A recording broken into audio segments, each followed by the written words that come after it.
ദൃശ്യ ശ്രവണ മാധ്യമത്തിലൂടെ ഈ സന്ദേശങ്ങളെ ശ്രദ്ധിച്ചുകൊണ്ടിരിക്കുന്ന ഞങ്ങളുടെ എല്ലാ സ്നേഹിതർക്കും സഹോദരി സഹോദരന്മാർക്കും ഞങ്ങൾക്ക് അവരെ കാണാൻ കഴിയുന്നില്ലെങ്കിലും കർത്താവിന്റെ നാമത്തിലുള്ള സ്നേഹവും വന്ദനവും സന്തോഷവും അറിയിക്കുകയാണ്. ഇന്നലെ രാത്രിയിൽ വേദപുസ്തകത്തിലെ വളരെ പ്രധാനമായ ഒരു വിഷയമായ പൗരോഹിത്യം എന്ന വിഷയത്തെ ആധാരമാക്കി പൗരോഹിത്യ ചരിത്രം വേദപുസ്തകത്തിൽ ഉടനീളമായി കാണുന്നതിന്റെ ചില വിശദീകരണങ്ങൾ നൽകുവാൻ ഇടയായി. ഞാൻ ഇന്നലെ ഓർപ്പിച്ചിരുന്നു, ഈ പൗരോഹിത്യത്തോട് ബന്ധപ്പെട്ട 3 സന്ദേശങ്ങളാണ് നൽകുവാൻ താൽപര്യപ്പെടുന്നത്. ഇന്നലെ പൗരോഹിത്യത്തിന്റെ ചരിത്രം ഓർപ്പിച്ചു. ഇന്ന് പുതിയ നിയമ പൗരോഹിത്യത്തിന്റെ മേന്മ, അതിന്റെ വൈശിഷ്ട്യം വിശദീകരിക്കാം എന്ന് വിചാരിക്കുന്നു. കർത്താവ് അനുവദിച്ചാൽ ശനിയാഴ്ച രാത്രിയിൽ നമ്മുടെ പൗരോഹിത്യത്തിന്റെ അടിസ്ഥാനമായ കർത്താവായ യേശുക്രിസ്തുവിന്റെ മഹാപൗരോഹിത്യത്തിന്റെ വലിപ്പവും അതിന്റെ മേന്മയും വിശദീകരിക്കാം എന്നും ആഗ്രഹിക്കുകയാണ്. അപ്പോൾ ഇന്ന് രാത്രിയിൽ ക്രിസ്തീയ പൗരോഹിത്യത്തിന്റെ പ്രത്യേകത ഇവിടെ വന്നിരിക്കുന്ന എല്ലാ ദൈവമക്കൾക്കും അറിയാം. വളരെ പ്രത്യേകമായ നിലയിലുള്ള ഒരു പൗരോഹിത്യത്തിന്റെ ഉടമകളാണ് പുതിയ നിയമവിശ്വാസികൾ. എന്നാൽ പലപ്പോഴും നാം നേരിടുന്ന ബുദ്ധിമുട്ടുകൾ ഇതിന് വിപരീതമായുള്ള പഠിപ്പിക്കലുകൾ കേൾക്കുകയും സംശയങ്ങൾ ആളുകൾ ചോദിക്കുകയും ചെയ്യുമ്പോൾ അതിന് തൃപ്തികരമായ മറുപടി നൽകുവാൻ ക്രമീകൃതമായ പഠനത്തിന്റെ അഭാവം മൂലം ചിലർക്കെങ്കിലും കഴിയാറില്ല. അതുകൊണ്ട് അതിനൊരു പരിഹാരമുണ്ടാവുകയും ദൈവം നമ്മെ ആക്കിയിരിക്കുന്ന ഉന്നതമായ പദവി, നമ്മെ ഏൽപ്പിച്ചിരിക്കുന്ന ഇന്നലെ ഓർത്തതുപോലെ സ്വീകാരം, നമ്മുടെ പ്രൊഫഷൻ, അതിന്റെ മഹത്വം മനസ്സിലാക്കുവാൻ ഇടയാകുകയും ചെയ്യട്ടെ എന്ന് ഞാൻ പ്രാർത്ഥിക്കുകയാണ്, ആശംസിക്കുകയാണ്. ക്രിസ്തീയ പൗരോഹിത്യം എന്ന വിഷയത്തെക്കുറിച്ച് ഓർപ്പിക്കുമ്പോൾ ഒരു വേദഭാഗം പ്രാരംഭമായി വായിച്ച് അതിന്റെ വിശദീകരണങ്ങൾ നൽകാം എന്ന് കരുതുന്നു. എബ്രായർക്ക് എഴുതിയ ലേഖനം 7-ാം അധ്യായത്തിന്റെ 26, 27, 28 വാക്യങ്ങൾ. എബ്രായ ലേഖനം 7-ാം അധ്യായം 26, 27, 28 3 വാക്യങ്ങൾ. ഇങ്ങനെയുള്ള മഹാപുരോഹിതനല്ലോ നമുക്ക് വേണ്ടിയത്, പവിത്രൻ, നിർദോഷൻ, നിർമ്മലൻ, പാപികളോട് വേർവിട്ടവൻ, സ്വർഗത്തേക്കാൾ ഉന്നതനായി തീർന്നവൻ. ആ മഹാപുരോഹിതന്മാരെ പോലെ ആദ്യം സ്വന്തം പാപങ്ങൾക്കായും പിന്നെ ജനത്തിന്റെ പാപങ്ങൾക്കായും ദിനംപ്രതി യാഗം കഴിപ്പാൻ ആവശ്യമില്ലാത്തവൻ തന്നെ. അത് അവൻ തന്നെത്താൻ അർപ്പിച്ചുകൊണ്ട് ഒരിക്കലായിട്ട് ചെയ്തുവല്ലോ. ഇവിടെ ക്രിസ്തീയ പൗരോഹിത്യത്തിന്റെ 4 പ്രത്യേകമായ വശങ്ങൾ സൂചനാരൂപത്തിൽ ദൈവാത്മാവ് ചൂണ്ടിക്കാണിച്ചിട്ടുണ്ട്. അതിലൊന്നാമത്തേത് ന്യായപ്രമാണത്തിന് പിൻപിലുള്ളതായ പൗരോഹിത്യം. അതിനെ ഒരു നിലയിൽ ഇങ്ങനെ വേണമെങ്കിൽ വിളിക്കാം, സമാനതകളില്ലാത്ത പൗരോഹിത്യമാണ് ക്രിസ്തീയ പൗരോഹിത്യം. ആ ന്യായപ്രമാണത്തിന്റെ പിൻപിലുള്ള പൗരോഹിത്യങ്ങളെക്കുറിച്ച് ഒരു സൂചന ഇന്നലെ നൽകിയത് ഓർക്കുന്നുണ്ടായിരിക്കാം. ആ പൗരോഹിത്യവും പുതിയ നിയമ പൗരോഹിത്യവുമായി ഒരു താരതമ്യ പഠനം നടത്തിയാൽ പുതിയ നിയമ പൗരോഹിത്യം സമാനതകളില്ലാത്ത, താരതമ്യപ്പെടുത്താൻ കഴിയാത്ത നിലയിലുള്ളതായ പൗരോഹിത്യമാണ്. രണ്ടാമതായി, ന്യായപ്രമാണ യുഗത്തിൽ അല്ലെങ്കിൽ ലേവ്യ പൗരോഹിത്യത്തെക്കുറിച്ചുള്ള സൂചന ഇവിടെ നാം കാണുന്നുണ്ട്. അവിടെ ഉണ്ടായിരുന്ന മഹാപുരോഹിതന്മാരെക്കുറിച്ചൊക്കെ പറയുമ്പോൾ ആ പൗരോഹിത്യം കേവലം ഒരു നിഴൽ മാത്രമായിരുന്നു. എബ്രായ ലേഖനം 9-ാം അധ്യായത്തിൽ നാം അങ്ങനെ വായിക്കുന്നുണ്ട്.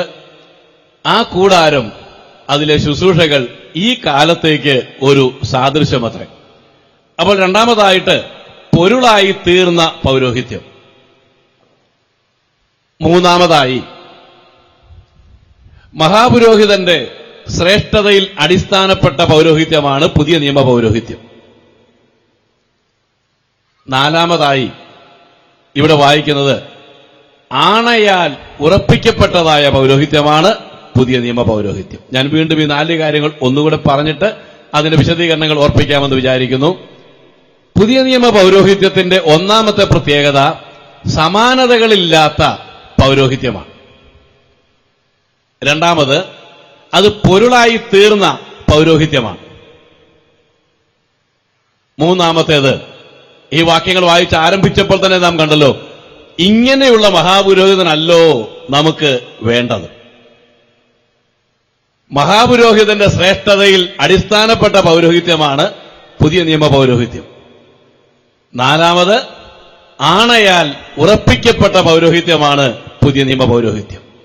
കുറഞ്ഞ പക്ഷം ഈ 4 കാര്യങ്ങളെങ്കിലും ശരിയാമ്പണ്ണം മനസ്സിലാക്കുന്നില്ലെങ്കിൽ നമ്മളൊക്കെ പുരോഹിതന്മാരാണ്, പുതിയ നിയമ പൗരോഹിത്യം രക്ഷിക്കപ്പെട്ട എല്ലാവരുടെയും അവകാശമാണ് എന്നുള്ളതിന്റെ ശരിയായ വിശദീകരണങ്ങൾ, അതിന്റെ അർത്ഥം മനസ്സിലാക്കുവാൻ കഴിഞ്ഞു എന്ന് വരികയില്ല.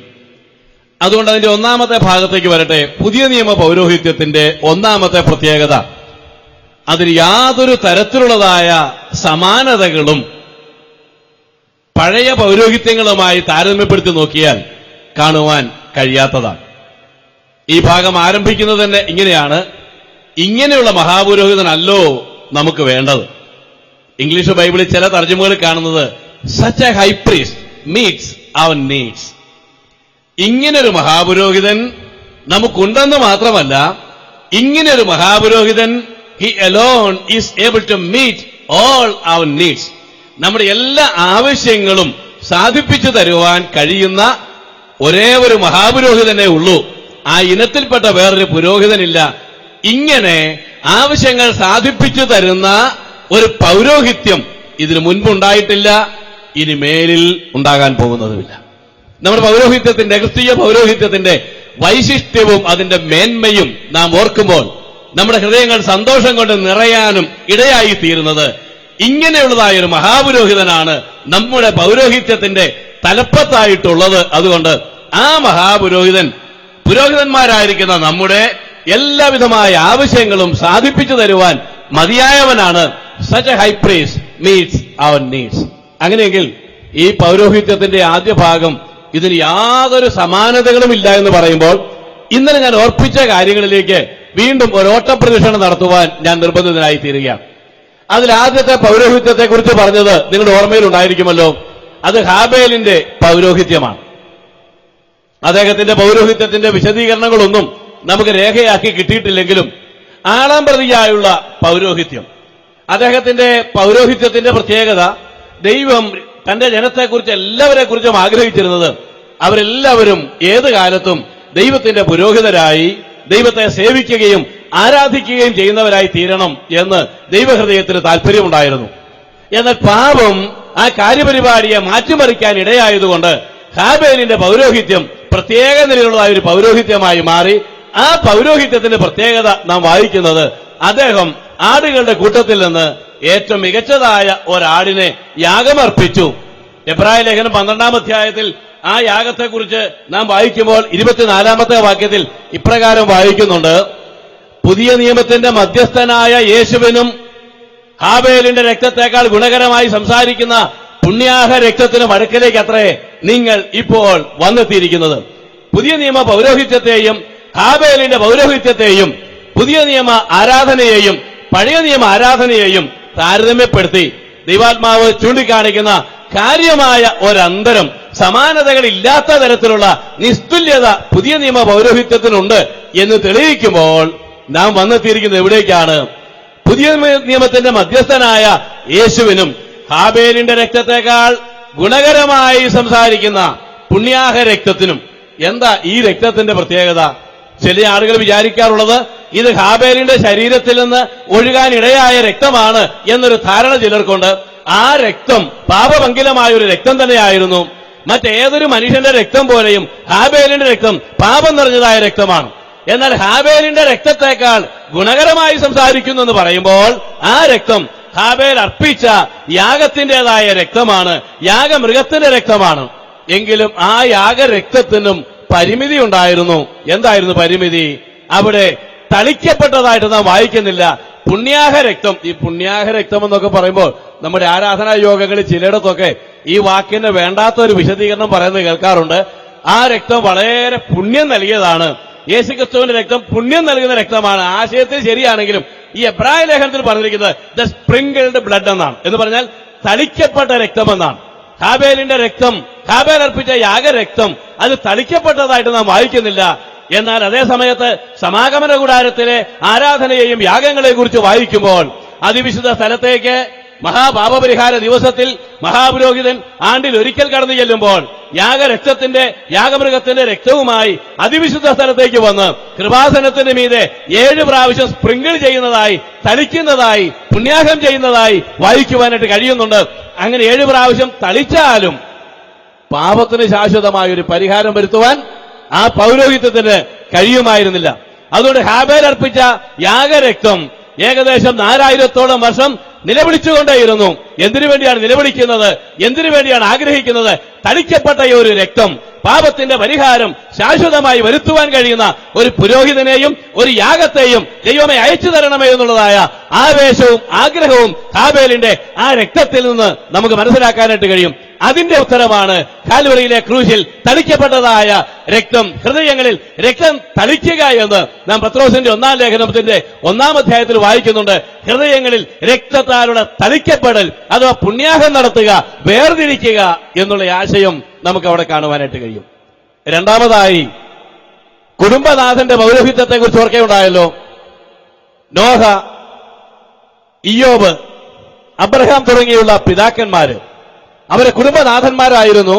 ആ കുടുംബനാഥന്മാര് അവരുടെ കുടുംബത്തിലുള്ള ആളുകൾക്ക് വേണ്ടി പൗരോഹിത്യം നടത്തിവന്ന രണ്ടാമത്തെ പൗരോഹിത്യ ചരിത്രം. ആ പൗരോഹിത്യത്തിൽ വെച്ച്, യാഗങ്ങളിൽ വെച്ച് ഏറ്റവും മികച്ചതും വിശേഷതയേറിയതും വിശദീകരണങ്ങൾ ധാരാളമായി നൽകിയിട്ടുള്ളതും നാം അറിയുന്നത് പോലെ ഉൽപ്പത്തി പുസ്തകം 22-ാം അധ്യായത്തിലെ അബ്രഹാം അർപ്പിച്ചതായ യാഗമാണ്. ആ യാഗത്തിന്റെ പ്രത്യേകത എന്തായിരുന്നു? ദൈവം കൽപ്പിച്ചതായ ഒരു സ്ഥലത്തേക്ക് അബ്രഹാം ഇസഹാക്കിനെയും കൂട്ടിക്കൊണ്ട് രാവിലെ യാത്ര ചെയ്യുന്നു. അവർ മോറിയയിലെത്തി. ദൈവം കൽപ്പിച്ചതായ സ്ഥലം, ആ മോറിയ ദൈവം നിയമിച്ചതായ സ്ഥലമാണ്.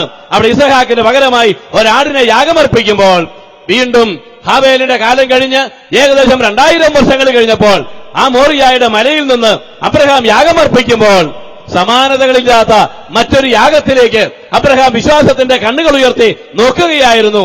എന്താണ് അബ്രഹാമിന്റെ ആഗ്രഹം? അബ്രഹാം പറഞ്ഞില്ലെങ്കിലും ആശയം നമുക്കറിയാം. ആ മോറിയയിൽ, അതേ മോറിയയിൽ, ഏതൊരു മോറിയയിൽ ഇസഹാക്കിന് പകരമായി കൊമ്പ് കാട്ടിൽ പിടിപെട്ടതായ ഒരാടിനെ യാഗമർപ്പിക്കാൻ ഇടയായോ, അതേ മോറിയയിൽ ഒരു യാഗം നടക്കണം. ലോകത്തിലുള്ള സകല ഇസഹാക്കുമാരുടെയും ബന്ധനങ്ങളെ അഴിച്ചുവിട്ടുകൊണ്ട് സ്വാതന്ത്ര്യത്തിന്റെ ശുദ്ധവായു ശ്വസിക്കുവാൻ ഇടയാകുന്ന നിലയിൽ ദൈവത്തെ പ്രസാദിപ്പിക്കാൻ കഴിയുന്ന ഒരു യാഗമുണ്ടാകണം, ഒരു പൗരോഹിത്യമുണ്ടാകണം. ആ യാഗത്തിലേക്കും പൗരോഹിത്യത്തിലേക്കും അബ്രഹാം വിശ്വാസത്തിന്റെ ദൂരദർശിനിയിലൂടെ നോക്കി ഒരു കാഴ്ച കാണുകയായിരുന്നു. മൂന്നാമത്തെ യാഗത്തിലേക്ക് വന്നാൽ ഇസ്രായേലിൽ നിന്ന് വീണ്ടെടുക്കപ്പെട്ട ഇസ്രായേൽ സമൂഹത്തിന്റേതായ പൗരോഹിത്യവും ആരാധനയുമാണ്. അവർക്ക് എന്താണ് പറയുവാനായിട്ടുള്ളത്? ഞങ്ങൾക്ക് ഒരു വീണ്ടെടുപ്പുണ്ടായി. ഈ വീണ്ടെടുപ്പിന്റെ അനുഗ്രഹങ്ങളും നന്മകളുമൊക്കെ ഞങ്ങൾ അനുഭവിച്ചുകൊണ്ടേയിരിക്കുകയാണ്. എന്നാൽ ഈ വീണ്ടെടുപ്പിന്റെ പരിപൂർണതയിലേക്ക്, അതിന്റെ പൂർത്തീകരണത്തിലേക്ക് ഞങ്ങളെ എത്തിക്കണമെന്നുള്ളതായ ആഗ്രഹം മിസ്രയീമിൽ അവരുടെ വീടുകളിൽ താമസിച്ചുകൊണ്ടിരിക്കുമ്പോൾ തന്നെ ഉണ്ടായിരുന്നു എന്നുള്ളത് നമുക്കറിയാവുന്ന കാര്യമാണ്. അവിടെ കട്ടളക്കാരിന്മേലും കുറുമ്പടിമേലും രക്തം പുരട്ടുന്നതായി വായിക്കുന്നു. അവരുടെയും ആഗ്രഹം എന്താണ്? പാപത്തിന് ശാശ്വതമായ പരിഹാരം വരുത്തി വാഗ്ദത്ത കനാൻ നാട്ടിൽ ഞങ്ങളെ എത്തിക്കുവാൻ കഴിയുന്ന തളിക്കപ്പെടുന്നതായ ഒരു രക്തമുണ്ടാകണം, ഒരു പൗരോഹിത്യം ഉണ്ടാകണം. അവരുടെ ഏറിയ കാലത്തെ പ്രതീക്ഷയും അതുതന്നെയായിരുന്നു. ഈ കാര്യങ്ങൾ വല്ലതും അന്വർത്ഥമായി തീർന്നോ? ഹാബേലിന്റെ പൗരോഹിത്യത്തിലൂടെയും കുടുംബനാഥന്മാരുടെ പൗരോഹിത്യത്തിലൂടെയും ഇസ്രായേലിന്റെ പൗരോഹിത്യത്തിലൂടെയും ഇത് നിറവേറിയതായി വായിക്കുവാൻ നമുക്ക് കഴിയുന്നില്ല. അതിനിടയിലാണ് ഉൽപ്പത്തി പുസ്തകം 14-ാം അധ്യായത്തിലെ മൽക്കിസദേക്കിന്റെ പൗരോഹിത്യം നമുക്ക് കാണുവാൻ കഴിഞ്ഞത്. ആ പൗരോഹിത്യത്തിന്റെ പ്രത്യേകത രാഷ്ട്രത്തിന്റെ ഭരണാധികാരി, രാജാവും പുരോഹിതനുമായി തീർന്ന ആളുടെ പ്രത്യേകമായ പൗരോഹിത്യം. ആ പൗരോഹിത്യത്തിൽ നിന്ന് നമുക്ക് ശ്രദ്ധേയമായി പഠിക്കുവാൻ കഴിയുന്ന കാര്യം, ദൈവത്തിന്റെ പുരോഹിതൻ, അത്യുന്നതനായ ദൈവത്തിന്റെ പുരോഹിതനായിരുന്ന മൽക്കിസദേക്ക് യുദ്ധം കഴിഞ്ഞ് മടങ്ങി വരുന്ന അബ്രഹാമിനെ എതിരേറ്റു. അദ്ദേഹത്തിന്റെ ഏറ്റവും അടുത്ത ആവശ്യം, ഇമ്മീഡിയറ്റ് നെസസിറ്റി എന്താണെന്നുള്ളത് ആ മൽക്കിസദേക്കിനറിയാം. ക്ഷീണിച്ച് ദാഹിച്ച് വശായി വരുന്ന അബ്രഹാമിന്റെ അടുക്കൽ അപ്പവും വീഞ്ഞുമായി മൽക്കിസദേക്ക് എതിരേൽക്കുകയാണ്. വേദപുസ്തകത്തിൽ ആദ്യമായി അപ്പവും വീഞ്ഞും ഒരുമിച്ച് വരുന്നതായ പ്രത്യേകമായ ഒരു രംഗം. അവിടെ ശാരീരികമായ ആവശ്യങ്ങളെ സാധിപ്പിച്ചു കൊടുക്കുന്ന ഒരു പുരോഹിതനെ നമുക്ക് കാണുവാൻ കഴിയുമ്പോൾ മൽക്കിസദേക്കും അദ്ദേഹത്തിന്റെ പൗരോഹിത്യവും ഒരുപോലെ ആഗ്രഹിക്കുകയും ആവശ്യപ്പെടുകയും ചെയ്യുന്ന കാര്യം വീണ്ടെടുക്കപ്പെട്ട മനുഷ്യന്റെ ശാരീരികമായ ആവശ്യങ്ങൾ മാത്രമല്ല, അവരുടെ ആത്മാവിന്റെ ആവശ്യവും അവരുടെ ദേഹിയുടെ ആവശ്യവും അവരുടെ ശരീരത്തിന്റെ ആവശ്യവും ഒരുപോലെ നിർവഹിക്കുവാൻ കഴിയുന്ന ഒരു പുരോഹിതൻ ഉണ്ടായേ മതിയാകുള്ളൂ. മൽക്കിസദേക്കിന്റെ പൗരോഹിത്യം സമ്പൂർണ്ണ ആളത്വത്തിന് വീഴ്ച സംഭവിച്ച മനുഷ്യർക്ക് സമ്പൂർണമായ രക്ഷ നേടിയെടുക്കുന്ന ഒരു പുരോഹിതനിലേക്ക് വിരൽ ചൂണ്ടുകയായിരുന്നു. ഈ പൗരോഹിത്യങ്ങളെല്ലാം തന്നെ പരിമിതികളുള്ളതായിരുന്നു. ന്യായപ്രമാണത്തിന്റെ പിൻപിലുള്ളതായ പൗരോഹിത്യങ്ങളെല്ലാം അതിൽ തന്നെ ബലഹീനത നിറഞ്ഞതായിരുന്നു. അവയെല്ലാം പ്രതീക്ഷയോടുകൂടെ മറ്റൊരു പൗരോഹിത്യത്തിലേക്ക് നോക്കി കണ്ടുകൊണ്ടേയിരിക്കുകയായിരുന്നു. അതുകൊണ്ടാണ് ഞാൻ പറഞ്ഞത്, പുതിയ നിയമ പൗരോഹിത്യത്തിൽ ഇവയെല്ലാം നിറവേറിയിരിക്കുന്നതായി കാണാം. സമാനതകളില്ലാത്ത പൗരോഹിത്യമാണ് പുതിയ നിയമ പൗരോഹിത്യം. രണ്ടാമത്തെ ഭാഗത്തേക്ക് വരട്ടെ. ആദ്യത്തേതിനേക്കാൾ അല്പം കൂടെ പ്രാധാന്യമേറിയതും വളരെ കാലോചിതവുമായ ഒരു പ്രത്യേക സ്വഭാവമുള്ളതാണ് ഈ പൊരുളായിത്തീർന്ന പൗരോഹിത്യം എന്നുള്ളത്. എന്താ പൊരുളായിത്തീർന്ന പൗരോഹിത്യം എന്നുള്ളത്? ഇവിടെ നാം വായിച്ച 28-ാമത്തെ വാക്യത്തിൽ ന്യായപ്രമാണത്തിന്റെ പിൻപുള്ള അല്ലെങ്കിൽ ന്യായപ്രമാണത്തിന്റെ പൗരോഹിത്യം, 7-ാം അധ്യായത്തിന്റെ ആദ്യം മുതൽ അവസാനം വരെയുള്ള വിശദീകരണം പരിശോധിച്ചാൽ ക്രിസ്തീയ പൗരോഹിത്യത്തിന്റെ മേന്മയും ന്യായപ്രമാണ യുഗത്തിൽ മറ്റൊരു നിലയിൽ പറഞ്ഞാൽ ലേവ്യ പൗരോഹിത്യത്തിന്റെ അപൂർണതയും രണ്ടും സമാന്തരമായി രേഖപ്പെടുത്തിയിരിക്കുന്നതായി നമുക്ക് കാണുവാൻ കഴിയും. അതുകൊണ്ട് ഈ കാലഘട്ടത്തിലെ പൗരോഹിത്യത്തെക്കുറിച്ച് പറയുമ്പോൾ പഴയ നിയമ പൗരോഹിത്യമെന്നും ന്യായപ്രമാണ പൗരോഹിത്യമെന്നും ലേവ്യ പൗരോഹിത്യമെന്നും അഹരോന്യ പൗരോഹിത്യമെന്നുമൊക്കെ നാം മാറി മാറി പറയാറുണ്ട്. എന്നാൽ വളരെ സങ്കടത്തോടുകൂടി ഓർപ്പിക്കട്ടെ, ക്രൈസ്തവ വിഭാഗത്തിൽ തന്നെ നല്ലൊരു പങ്ക് ആളുകളും ഈ പൗരോഹിത്യത്തിന്റെ പിന്തുണക്കാരാണ് എന്ന് വിചാരിച്ചു പോരുന്ന ആളുകളാണ്. എന്നാൽ അതിനോട് യാത്ര പറഞ്ഞ് അത് ശരിയായൊരു വിശദീകരണമല്ല. പുതിയ നിയമ പൗരോഹിത്യം അഹരോന്യ പൗരോഹിത്യത്തിന്റെ ഒരു തുടർച്ചയല്ല, യാതൊരു ബന്ധവുമില്ലാത്ത പൗരോഹിത്യമാണ് എന്ന് തെളിയിച്ചുകൊണ്ടാണ് വേർപെട്ട പ്രസ്ഥാനങ്ങൾ കേരളം ഉൾപ്പെടെയുള്ളതായ സ്ഥലങ്ങളിൽ വേരൂന്നി പടർന്ന് പന്തലിക്കുവാനിടയായത്. അങ്ങനെയാണെങ്കിൽ ഈ ലേവ്യ പൗരോഹിത്യത്തിന്റെ പ്രത്യേകതകളും അതിന്റെ അപൂർണതകളും എന്തായിരുന്നു? ഇന്നലെ രാത്രിയിൽ ഓർപ്പിച്ചപ്പോൾ ഒരു പ്രത്യേക കാര്യം ഞാൻ പറഞ്ഞത് നിങ്ങൾ ഓർക്കുന്നുണ്ടായിരിക്കും. മൽക്കിസദേക്കിന്റെ പൗരോഹിത്യവും അഹരോന്യ പൗരോഹിത്യവും ഒരു നാണയത്തിന്റെ രണ്ടു വശങ്ങളാണ്. മൽക്കിസദേക്കിലൂടെ യേശുക്രിസ്തുവിന്റെ മഹാപൗരോഹിത്യത്തിന്റെ ആളത്വത്തിന്റെ പ്രത്യേകതയും അഹരോനിലൂടെ പുരോഹിതന്റെ ശുശ്രൂഷയുടെ പ്രത്യേകതയും, മറ്റൊന്നിനെ പറഞ്ഞാൽ പുരോഹിതനായ യേശുക്രിസ്തുവും തന്റെ യാഗവും, ഇത് രണ്ടും രണ്ട് പ്രത്യേക വിഷയങ്ങളായി ചൂണ്ടിക്കാണിച്ചിരിക്കുകയാണ്. അങ്ങനെയുള്ള യേശുക്രിസ്തുവിന്റെ യാഗത്തിന്റെ വീണ്ടെടുപ്പിന്റെ വേലയുടെ കേവലം നിഴലായി മാത്രം നിലനിന്ന അഹരോന്യ പൗരോഹിത്യം അത് യേശുക്രിസ്തുവിന്റെ കാലത്തോടുകൂടെ അവസാനിച്ചു. കാരണം 9-ാം അധ്യായം പറയുന്നത് അത് കേവലം ഒരു നിഴലായിരുന്നു. പൊരുള് വെളിപ്പെട്ടപ്പോൾ നിഴൽ അപ്രത്യക്ഷമാകേണ്ടതുണ്ടായിരുന്നു. എന്തുകൊണ്ടാണ് ഈ ലേവ്യ പൗരോഹിത്യം ഒരു നിഴലായിരുന്നു, സമാഗമന കൂടാരം ഒരു നിഴലായിരുന്നു എന്നൊക്കെ പറയുവാൻ കാരണം? ഞാൻ ഓർപ്പിച്ചല്ലോ, ചില സ്നേഹിതന്മാരായിരിക്കുന്ന ആളുകൾ പറയാറുള്ളത് ആദ്യാചാരത്വം, അതായത് ആദ്യത്തെ പൗരോഹിത്യം മോശയോടൊന്നിച്ച് അഹരോൻ ഏറ്റു. അഹരോൻ അത് സ്കറിയായ്ക്കും, സ്കറിയായ അത് യേശുവിനും, യേശു ശ്ലീഹന്മാർക്കും, ശ്ലീഹന്മാർ അത് നാനാജാതി മതസ്ഥർക്കും കൊടുത്തതുകൊണ്ട് ആണ് ഇന്നത്തെ ക്രൈസ്തവ പൗരോഹിത്യം എന്ന് വിചാരിക്കുകയും ചിന്തിക്കുകയും പഠിപ്പിക്കുകയും ചെയ്യുന്ന ആളുകൾ ധാരാളമായിട്ടുണ്ട്. എന്നാൽ ഞാൻ പറയട്ടെ, ആ പറച്ചിലിൽ തന്നെ കാര്യമായ ഒരു പരാജയം സംഭവിച്ചിട്ടുണ്ട്. ആദ്യത്തെ പൗരോഹിത്യം ആരാണ് ഏറ്റത്? ആദ്യത്തെ മഹാപുരോഹിതൻ ആരായിരുന്നു? മോശയോട് ഒന്നിച്ച് അഹരോൻ ഏറ്റു എന്ന് പറയുമ്പോൾ മോശയെ ഒരിക്കലും മഹാപുരോഹിതനായി വേദപുസ്തകം വിശദീകരിക്കുന്നില്ല. ഒന്നാമത്തെ മഹാപുരോഹിതൻ അഹരോനായിരുന്നു. അവരൊരു ഷെയർ ചെയ്തതായോ പങ്കുവഹിച്ചതായോ നമുക്ക് കാണുവാൻ കഴിയുന്നില്ല. ഇനി അതിന്റെ താഴത്തെ അറ്റത്തേക്ക് വന്നാൽ സെഖര്യാവ് അത് യോഹന്നാന് നൽകിയെന്നാണ്. ഞാൻ ചോദിക്കട്ടെ, യോഹന്നാൻ സ്നാപകൻ ഒരു ദിവസമെങ്കിലും ദേവാലയത്തിൽ കടന്നതായോ പൗരോഹിത്യം നടത്തിയതായോ എന്തെങ്കിലും സൂചനയുണ്ടോ? ഇല്ല. ഒരു പുരോഹിതനാകണമെങ്കിൽ ഇന്നലെ ഞാൻ ഓർപ്പിക്കുകയുണ്ടായി, 30-ാമത്തെ വയസ്സിൽ മാത്രമേ ഒരാൾക്ക് പുരോഹിത സ്ഥാനിയായി മാറുവാൻ കഴിയുകയുള്ളൂ. യേശുക്രിസ്തുവും യോഹന്നാൻ സ്നാപകനും തമ്മിൽ പ്രായം കൊണ്ട് നോക്കിയാൽ യോഹന്നാൻ സ്നാപകന് 6 മാസം പ്രായ കൂടുതലുണ്ട്. അങ്ങനെയെങ്കിൽ യോഹന്നാൻ സ്നാപകൻ ദേവാലയത്തിൽ ശുശ്രൂഷ ചെയ്യണമായിരുന്നെങ്കിൽ 30-ാമത്തെ വയസ്സിൽ അദ്ദേഹം ദേവാലയത്തിലേക്ക് ശുശ്രൂഷയ്ക്കായി വരണമായിരുന്നു. എന്നാൽ യോഹന്നാൻ സ്നാപകനെ കുറിച്ച് നാം വായിക്കുന്നത് കർത്താവായ യേശുക്രിസ്തുവിന്റെ വഴികാട്ടിയായി തീർന്ന യോഹന്നാൻ സ്നാപകൻ യേശു പരസ്യ ശുശ്രൂഷ ആരംഭിക്കുന്നതിന് മുമ്പ് തന്നെ അവൻ യഹൂദ മരുഭൂമിയിലായിരുന്നു.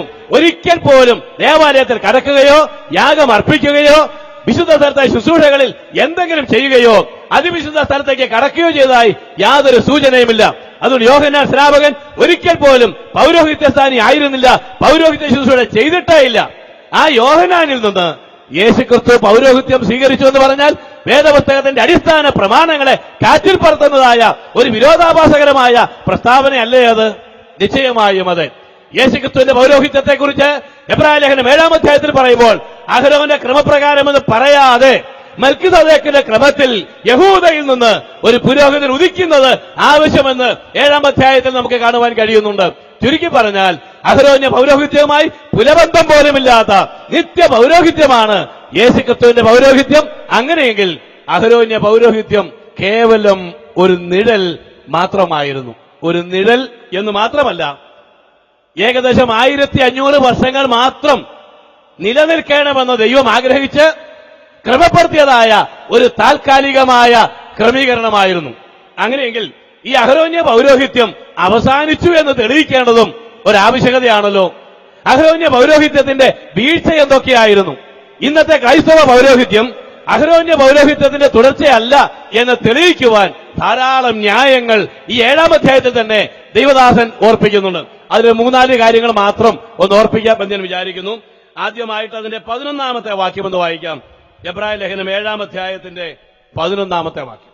ലേവ്യ പൗരോഹിത്യത്താൽ സമ്പൂർണത വന്നെങ്കിൽ അതിൻ കീഴല്ലോ ജനം ന്യായപ്രമാണം പ്രാപിച്ചത്. അഹരോന്റെ ക്രമപ്രകാരം എന്ന് പറയാതെ മൽക്കീസദേക്കിന്റെ ക്രമപ്രകാരം വേറൊരു പുരോഹിതൻ വരുവാൻ എന്തൊരാവശ്യം?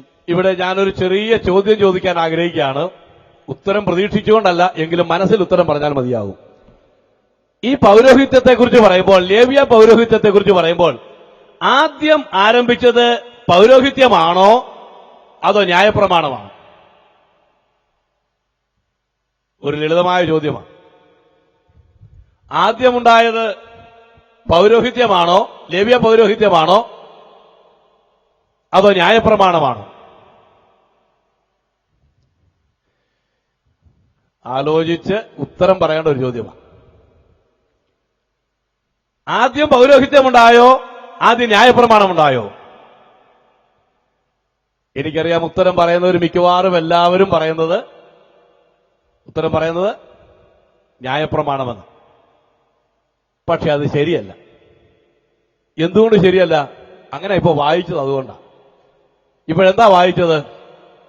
ലേവ്യ പൗരോഹിത്യത്താൽ സമ്പൂർണത വന്നെങ്കിൽ അതിന് കീഴല്ലല്ലോ എന്നല്ല വായിക്കുന്നത്. അതിന് കീഴല്ലോ ജനം ന്യായപ്രമാണം പ്രാപിച്ചത്. അപ്പോൾ ആദ്യം ന്യായപ്രമാണമുണ്ടായോ അതോ പൗരോഹിത്യമുണ്ടായോ? വളരെ തെളിവായി പറയുകയാണ്, ആദ്യം ഉണ്ടായത് പൗരോഹിത്യമാണ്. പുറപ്പാട് പുസ്തകം 20-ാം അധ്യായത്തിലാണ് 10 കൽപ്പനകളും അതിനോട് ചേർന്ന് വരുന്ന ന്യായപ്രമാണങ്ങൾ നൽകിയതായി നാം വായിക്കുന്നത്. ഒരു വാക്യം മാത്രം ഒന്ന് വായിക്കണേ. അതിനു മുൻപേ ന്യായപ്രമാണം നൽകുന്നതിന് മുമ്പ് തന്നെ പുരോഹിതന്മാരുണ്ടായിരുന്നതായിട്ട് 19-ാം അധ്യായത്തിൽ നമ്മൾ വായിക്കുന്നുണ്ട്. 19-ാം അധ്യായത്തിന്റെ 24-ാം വാക്യം ഒന്ന് വായിക്കാം. പുറപ്പാട് 19-ന്റെ 24-ാം വാക്യം. യഹോവ അവനോട്, ഇറങ്ങിപ്പോക, നീ അഹരോനുമായി കയറി വരിക. എന്നാൽ പുരോഹിതന്മാരും ജനവും യഹോവ അവർക്ക് നാശം വരുത്താതിരിക്കേണ്ടത്. ഇതിന്റെ പിറകിലത്തെ അധ്യായങ്ങൾ വായിച്ചാലും പുരോഹിതന്മാരെ കുറിച്ച് വായിക്കാൻ കഴിയുന്നുണ്ട്. അപ്പൊ 20-ാം അധ്യായത്തിൽ ന്യായപ്രമാണം നൽകുമ്പോൾ അതിന്റെ പിറകിലത്തെ അധ്യായത്തിൽ, തൊട്ട് പിറകിലത്തെ അധ്യായത്തിൽ ദൈവം പറയുകയാണ്, പുരോഹിതന്മാരും ജനവും സീനായി പർവ്വതത്തിൽ നിന്ന് അകന്നു നിൽക്കണം. അപ്പൊ പൗരോഹിത്യത്തിന്റെ കീഴിലാണ് ന്യായപ്രമാണം കിട്ടിയത്. ന്യായപ്രമാണത്തിന്റെ കീഴിലല്ല പൗരോഹിത്യമുണ്ടായത്. എങ്കിലും ന്യായപ്രമാണത്താലാണ് പൗരോഹിത്യത്തിന്റെ വിവിധങ്ങളായ വശങ്ങളും പൗരോഹിത്യത്തിന്റെ ആചാരക്രമങ്ങളും പുരോഹിത ധർമ്മവും തുടങ്ങിയതായ കാര്യങ്ങളൊക്കെ ന്യായപ്രമാണത്താൽ വെളിപ്പെടുത്തപ്പെട്ടു. എങ്കിലും പൗരോഹിത്യത്തിന്റെ കീഴിലാണ്, ലേവ്യ പൗരോഹിത്യത്തിന്റെ കീഴിലാണ് ജനത്തിന് ന്യായപ്രമാണം നൽകിയത്. അപ്പോൾ ഇവിടെ ഒരു ചോദ്യമുണ്ട്, അങ്ങനെയെങ്കിൽ പൗരോഹിത്യം മാറിപ്പോയോ, ലേവ്യ പൗരോഹിത്യം മാറിപ്പോയോ?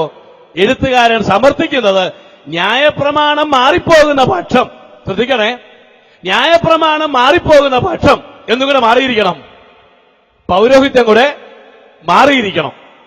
എന്തുകൊണ്ട്? ന്യായപ്രമാണവും പൗരോഹിത്യവും വേർപിരിക്കാനാവാത്ത ബന്ധമുള്ളതാണ്. ന്യായപ്രമാണം ലഭിക്കുന്നതിന് മുൻപ് പൗരോഹിത്യമുണ്ട്. ആ പൗരോഹിത്യത്തിന്റെ കീഴിലാണ് ന്യായപ്രമാണം കിട്ടിയത്. അതേ സമയത്ത് ന്യായപ്രമാണത്താലാണ് പൗരോഹിത്യത്തിന്റെ വിശദീകരണങ്ങളും വിശകലനങ്ങളും ദൈവം ജനത്തിന് നൽകിയത്. അപ്പൊ ന്യായപ്രമാണം മാറിപ്പോയെന്ന് പറഞ്ഞാൽ അതിന്റെ അർത്ഥം പൗരോഹിത്യം മാറിയെന്ന. ഒരു ചെറിയ ഉദാഹരണത്തിലൂടെ ഞാനത് വിശദീകരിക്കാൻ ശ്രമിക്കട്ടെ. നമ്മുടെ ഒരു സഹോദരൻ, കുമ്പനാടുള്ള ഒരു സഹോദരൻ, ഒരു വിദേശ രാജ്യത്ത് ചെന്ന് ജോലിക്കായിട്ട് ചെന്നു എന്ന് വിചാരിക്കുക. അദ്ദേഹം ഒരു വർഷം അവിടെ ജോലി ചെയ്തു. വളരെ ഉത്സാഹിയാണ്. ഇവിടെ ആയിരുന്നപ്പോൾ മുടങ്ങാതെ ആരാധനയ്ക്കും ആത്മീയ കാര്യങ്ങളിലുമൊക്കെ പങ്കെടുത്തു വന്നിരുന്നയാളാണ്. എന്നാൽ ദുഃഖകരമെന്ന് പറയട്ടെ, അദ്ദേഹം വിദേശത്തൊരു രാജ്യത്ത് ചെന്ന് കഴിഞ്ഞപ്പോൾ അവിടെ ആരാധനയ്ക്ക് പോകാൻ യാതൊരു സൗകര്യവുമില്ല. അദ്ദേഹം മടങ്ങി സഭയിൽ വന്ന് സാക്ഷ്യം പറഞ്ഞു, കഴിഞ്ഞ ഒരു വർഷം ഞാൻ വളരെ വേദനയോടെ ജീവിക്കുകയായിരുന്നു. എനിക്ക് ഈ ഒരു വർഷത്തിനിടയിൽ തിരുവത്താഴത്തിൽ പങ്കെടുക്കാൻ ഒരു സാധ്യതയുണ്ടായില്ല. തിരുവത്താഴത്തിൽ പങ്കെടുക്കാൻ ഒരു അവസരം പോലും കിട്ടിയില്ല. ഇത് കേൾക്കുമ്പോൾ ഈ കുമ്പനാടോ ഇതിന്റെ പരിസരങ്ങളിലോ ഏത് സഭയിലും ആയിക്കൊള്ളട്ടെ, ആ സഭയിലെ ആളുകൾ എന്താ വിചാരിക്കുന്നത്?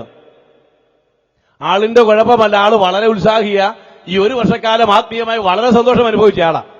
എന്നാൽ ഈ ഒരു വർഷം അദ്ദേഹത്തിന് തിരുവത്താഴത്തിൽ പങ്കെടുക്കാൻ കഴിഞ്ഞില്ല എന്ന് പറഞ്ഞാൽ കേൾക്കുന്ന ആളുകൾക്ക് ഒരു കാര്യം മനസ്സിലാകും, എന്തുകൊണ്ട് തിരുവത്താഴത്തിൽ പങ്കെടുത്തില്ല?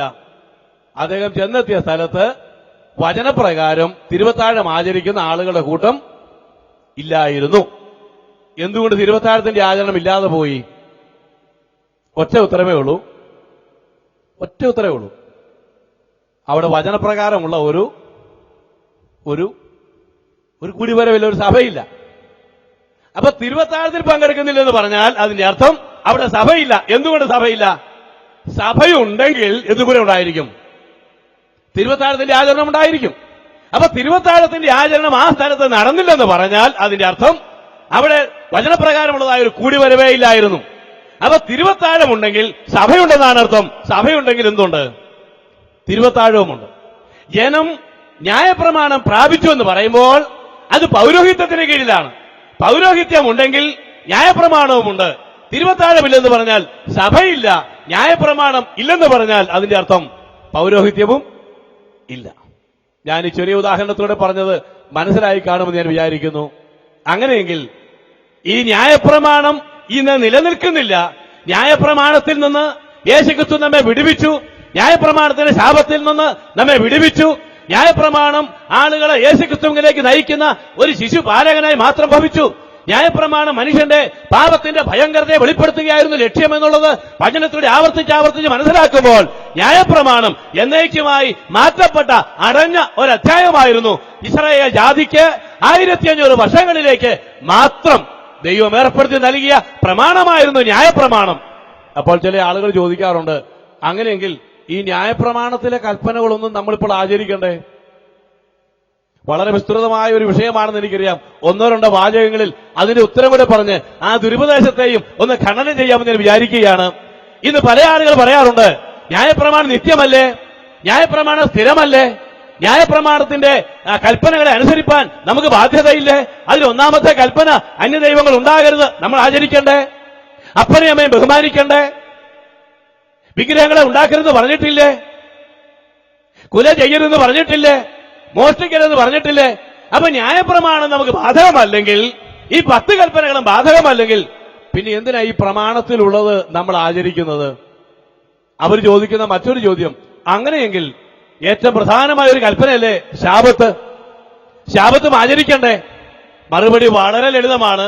ന്യായപ്രമാണം യേശുക്രിസ്തു നിറവേറ്റിയതുകൊണ്ട് യേശുക്രിസ്തുവിൽ വിശ്വസിക്കുന്ന ഒരു വ്യക്തിക്ക് ന്യായപ്രമാണത്തിൽ നിന്നുള്ളതായ മോചനം, അതിൽ നിന്നുള്ള വിടുതൽ എന്നേക്കുമായി ലഭിച്ചിരിക്കുകയാണ്. പക്ഷേ ആ ന്യായപ്രമാണത്തിന്റെ 9 കൽപ്പനകൾ പുതിയ നിയമത്തിൽ ആവർത്തിച്ച് പറഞ്ഞിരിക്കുന്നത് കൊണ്ട് ആ ന്യായപ്രമാണത്തിൽ മോശയിലൂടെ നൽകിയതായ ന്യായപ്രമാണത്തിലെ 9 കാര്യങ്ങൾ പുതിയ നിയമത്തിൽ ആവർത്തിച്ച് പറഞ്ഞിരിക്കുന്നത് കൊണ്ട് ആ 9 കാര്യങ്ങൾ നമ്മൾ അനുഷ്ഠിക്കുന്നു, ആചരിക്കുന്നു. അതേ സമയത്ത് പുതിയ നിയമം കൊലോസ്യ ലേഖനം 2-ാം അധ്യായത്തിന്റെ 14-ാം വാക്യത്തിൽ വളരെ തെളിവായി പറഞ്ഞിട്ടുണ്ട്, ശബത്ത് ആചരിക്കാൻ പാടില്ല. ശബത്തിന്റെ ആചരണത്തെ മാത്രം വിലക്കിയിട്ട് ബാക്കി 9 കൽപ്പനകൾ പുതിയ നിയമത്തിൽ ആവർത്തിച്ച് പറഞ്ഞിരിക്കുന്നത് കൊണ്ട് ആ 9 കൽപ്പനകളെ നാം ആചരിക്കുന്നു. ശബത്ത് മാറിപ്പോകുകയും ആഴ്ചവട്ടത്തിന്റെ 1-ാം നാൾ ആരാധനയുടെ ദിവസമായി മാറ്റപ്പെടുകയും ചെയ്തതുകൊണ്ട് ശബത്തിന്റെ ആചരണം ഇന്ന് ദൈവജനത്തിന് ബാധകമല്ല. ന്യായപ്രമാണത്തിൽ നിന്ന് മോചനമുണ്ടായി. ന്യായപ്രമാണം മാറി എന്നുള്ളത് തന്നെ ലേവ്യ പൗരോഹിത്യം എന്നേക്കുമായി മാറിയെന്ന് തെളിയിക്കുകയാണ്. രണ്ടാമതായി, ലേവ്യ പൗരോഹിത്യം ഇന്ന് നിലനിൽക്കുന്നില്ല എന്നുള്ളതിന്റെ രണ്ടാമത്തെ തെളിവ്, ലേവ്യ പൗരോഹിത്യം അടിമുടി പരാജയമായിരുന്നു എന്ന് അതിന്റെ ഒടുവിലത്തെ നാളുകളിൽ തെളിയിച്ചു. ഞാനതിന്റെ വിശദീകരണങ്ങൾ വളരെയേറെ പറയുവാൻ ആവശ്യമുണ്ടെന്ന് വിചാരിക്കുന്നില്ല. എബ്രായ ലേഖനം 7-ാം അധ്യായത്തിന്റെ 18-ാം വാക്യം പറയുന്നത്, ന്യായപ്രമാണത്തിന്റെ ബലഹീനതയും അതിന്റെ നിഷ്പ്രയോജനത്വവും നിമിത്തം എന്ന് പറഞ്ഞാൽ 1500 വർഷങ്ങൾ ലേവ്യ പൗരോഹിത്യം തുടരുകയും ന്യായപ്രമാണം ആചരിക്കുകയും ചെയ്തപ്പോൾ ഇവ രണ്ടും മൂലം ജനത്തിനൊരു കാര്യം മനസ്സിലായി, ഇത് ബലഹീനമാണ്. പാപിയായ ഒരു മനുഷ്യനെ ബലപ്പെടുത്തുവാൻ, പാപിയായ ഒരു വ്യക്തിയെ പാപമോചനം നൽകുവാൻ ന്യായപ്രമാണത്തിനോ അത് വിശദീകരിക്കുന്ന പൗരോഹിത്യത്തിനോ കഴിവില്ല എന്നുള്ളത് ന്യായപ്രമാണവും പൗരോഹിത്യവും തെളിയിച്ചു കഴിഞ്ഞു. അത് നിഷ്പ്രയോജനമാണ്. ആചരിച്ചതുകൊണ്ട് യാതൊരു വിധമായ പ്രയോജനവും ഉണ്ടായില്ല. അതുകൊണ്ട് ന്യായപ്രമാണ യുഗത്തിന്റെ അന്ത്യത്തിൽ നമ്മുടെ കർത്താവായ യേശുവിനെ വിസ്തരിച്ച സമയത്ത് മഹാപുരോഹിതൻ ചോദിച്ച ചോദ്യം ഇവിടെ ആദ്യ രാത്രിയിൽ നമുക്ക് കേൾക്കാൻ കഴിഞ്ഞു. ഇന്നലെയും അതിന്റെ ആവർത്തനമുണ്ടായി. മഹാപുരോഹിതൻ ചോദിച്ചൊരു ചോദ്യമുണ്ട്. എന്താ ചോദിച്ചത്? നീ വന്യനായവന്റെ പുത്രനായ ക്രിസ്തുവോ? ആണയിട്ട് ചോദിച്ചു. നമ്മുടെ കർത്താവിന്റെ മറുപടി എന്തായിരുന്നു? ഞാൻ ആണെന്ന് തോന്നുന്നുവെന്നല്ല, അങ്ങനെ കരുതിയാലും വിരോധമില്ല. ഞാൻ വന്യനായവന്റെ പുത്രനായ ക്രിസ്തുവാണ്. നിങ്ങൾക്ക് അങ്ങനെ തോന്നുന്നില്ലെങ്കിലും തോന്നുന്ന ആളുകൾ വേറെ ഉണ്ട്. അങ്ങനെയൊന്നുമല്ല നമ്മുടെ കർത്താവ് പറഞ്ഞത്. നമ്മുടെ കർത്താവിന്റെ മറുപടി എന്തായിരുന്നു? യാതൊരു സംശയത്തിനും ഇടമില്ലാത്ത നിലയിൽ ഒരു വാക്കിൽ അവൻ ഉത്തരം പറഞ്ഞു, ഞാൻ ആകുന്നു. ഞാൻ ആകുന്നു എന്ന് പറഞ്ഞു കഴിഞ്ഞ ഉടനെ മഹാപുരോഹിതൻ ചെയ്ത അടുത്ത കാര്യം എന്തായിരുന്നു? അദ്ദേഹം വസ്ത്രം കീറി. എന്തിനാ വസ്ത്രം കീറിയത്? ദൈവത്തിന്റെ വചനത്തിൽ വളരെ തെളിവായി പറഞ്ഞിട്ടുണ്ട്. ദൈവത്തിന്റെ അഭിഷിക്തനായ പുരോഹിതൻ ഒരു കാരണവശാലും വസ്ത്രം കീറുവാനായിട്ട് പാടില്ല. ലേവ്യ പുസ്തകം 21-ാം അധ്യായത്തിൽ നമ്മളിങ്ങനെ വായിക്കുന്നുണ്ട്.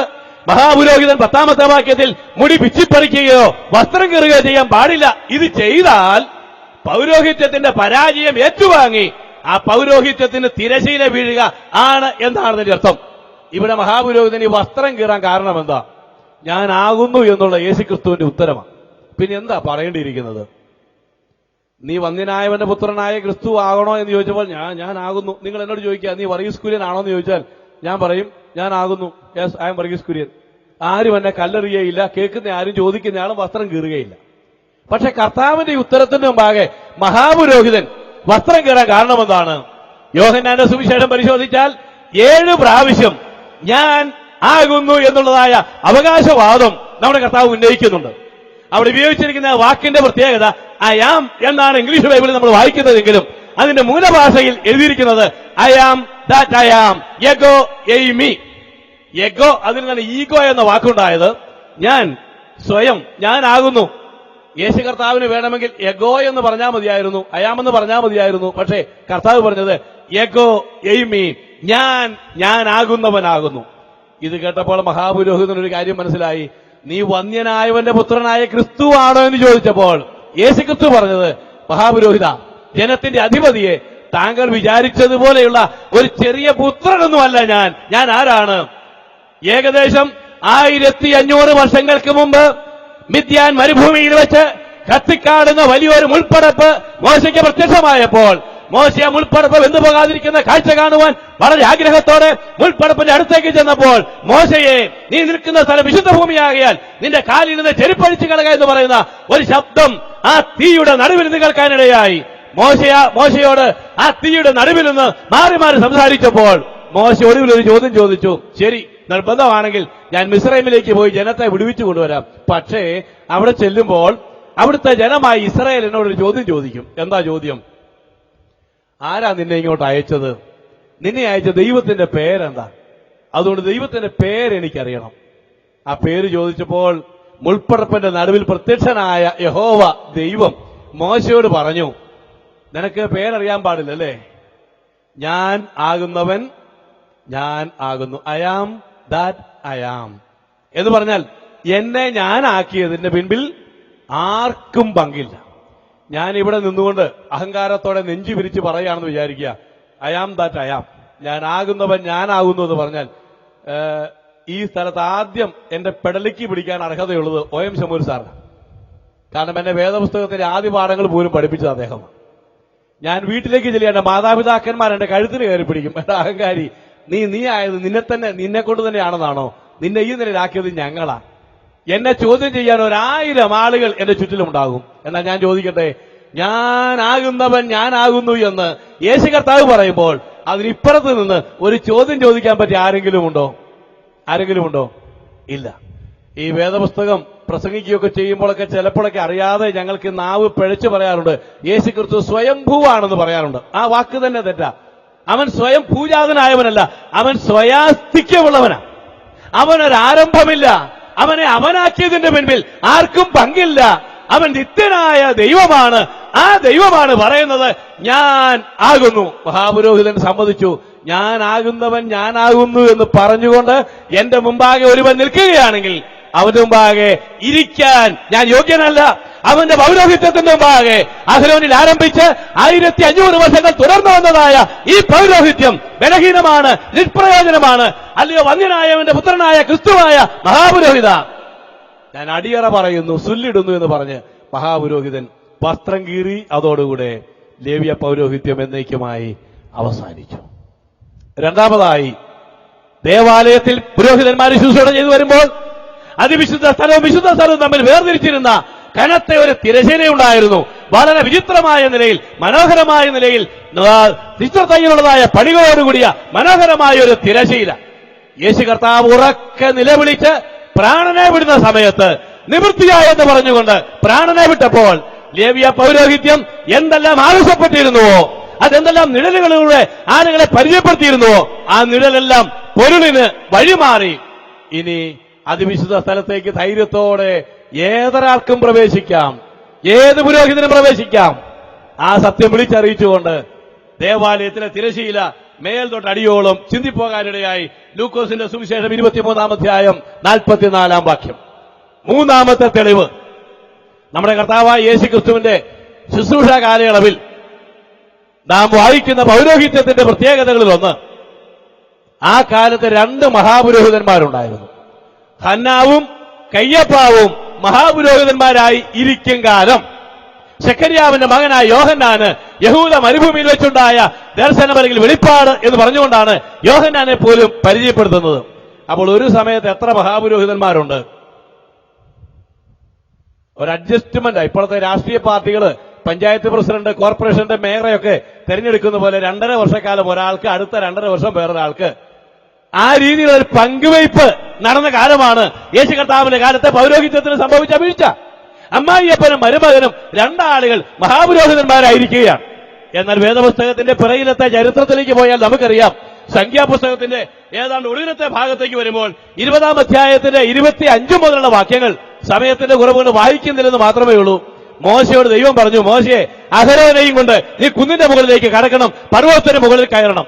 അങ്ങനെ പർവ്വതത്തിന്റെ മുകളിൽ കയറി അഹരോൻ ധരിച്ചു വരുന്ന വിശേഷപ്പെട്ട വസ്ത്രം, വളരെ പ്രത്യേകിച്ച് ഇന്നലെ രാത്രി ഞാൻ ഓർപ്പിച്ചതുപോലെ മഹാപുരോഹിതന് മാത്രമായുള്ള 7 വിശേഷപ്പെട്ടതായ വസ്ത്രങ്ങൾ, ഏഫോദ് ഉൾപ്പെടെയുള്ളതായ വിശേഷപ്പെട്ട വസ്ത്രങ്ങൾ, അവ അഴിച്ച് എലയാസറിനെ ധരിപ്പിക്കണം.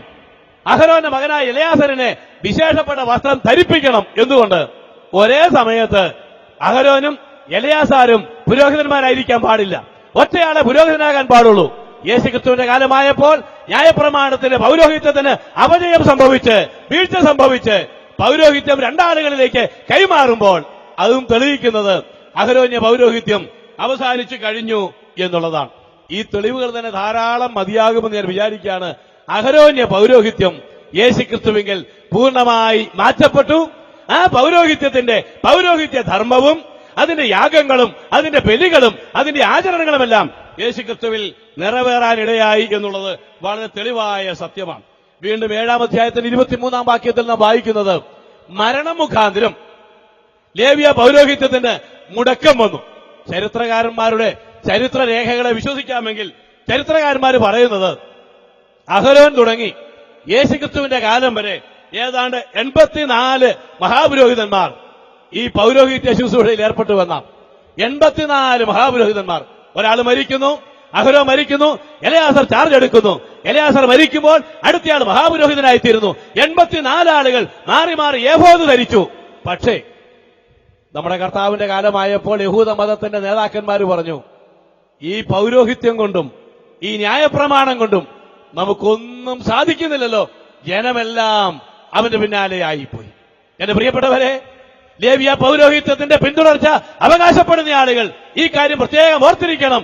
അടഞ്ഞ ഒരധ്യായം യേശു കർത്താവിങ്കിൽ നിറവേറിയതും യേശുക്രിസ്തുവിൽ ആരംഭിച്ചതായ പുതിയ ഒരു പൗരോഹിത്യം ഈ കൃപായുഗത്തിലുടനീളം തുടരണമെന്നുള്ള ദൈവത്തിന്റെ പ്രത്യേകമായ കാര്യപരിപാടി യേശു കർത്താവിൽ ആരംഭിക്കുകയായിരുന്നു.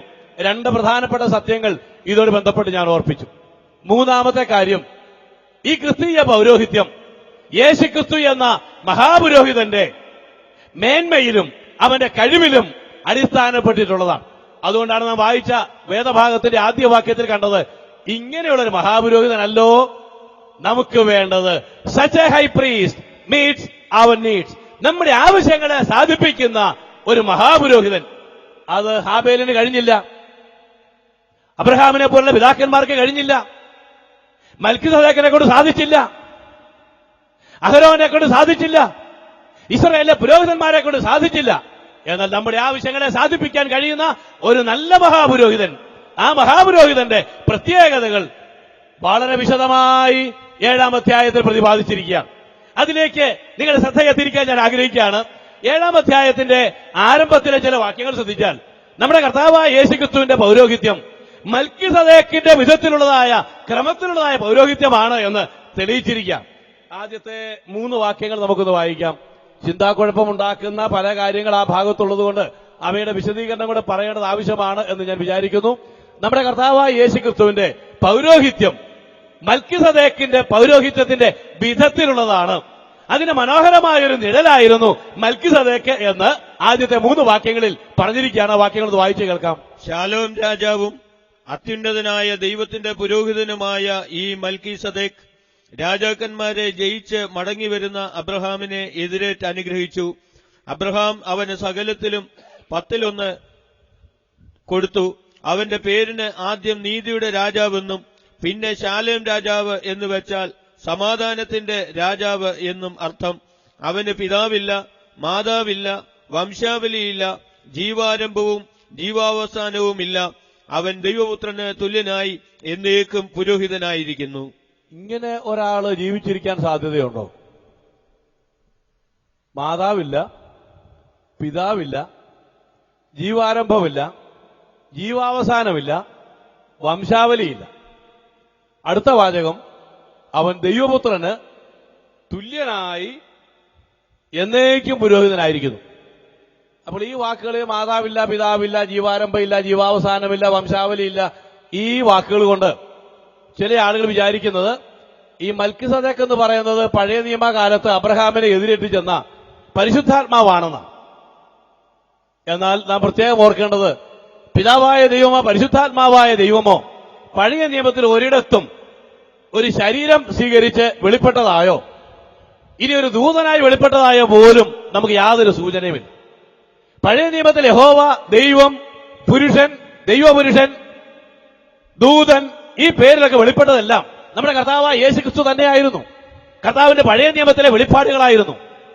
അതുകൊണ്ട് പരിശുദ്ധാത്മാവ് ഒരിക്കൽ പോലും പഴയ നിയമത്തിൽ ഇങ്ങനെ ഒരു ആളത്വം ധരിച്ച് വെളിപ്പെട്ടിട്ടില്ല, യാതൊരു സാധ്യതയുമില്ല.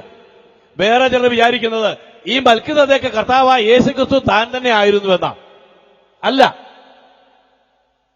മൽക്കിസദേക്കിനെ കുറിച്ച് പറയുമ്പോൾ അവൻ ദൈവപുത്രന് തുല്യനായിരിക്കുന്നുവെന്നാണ്.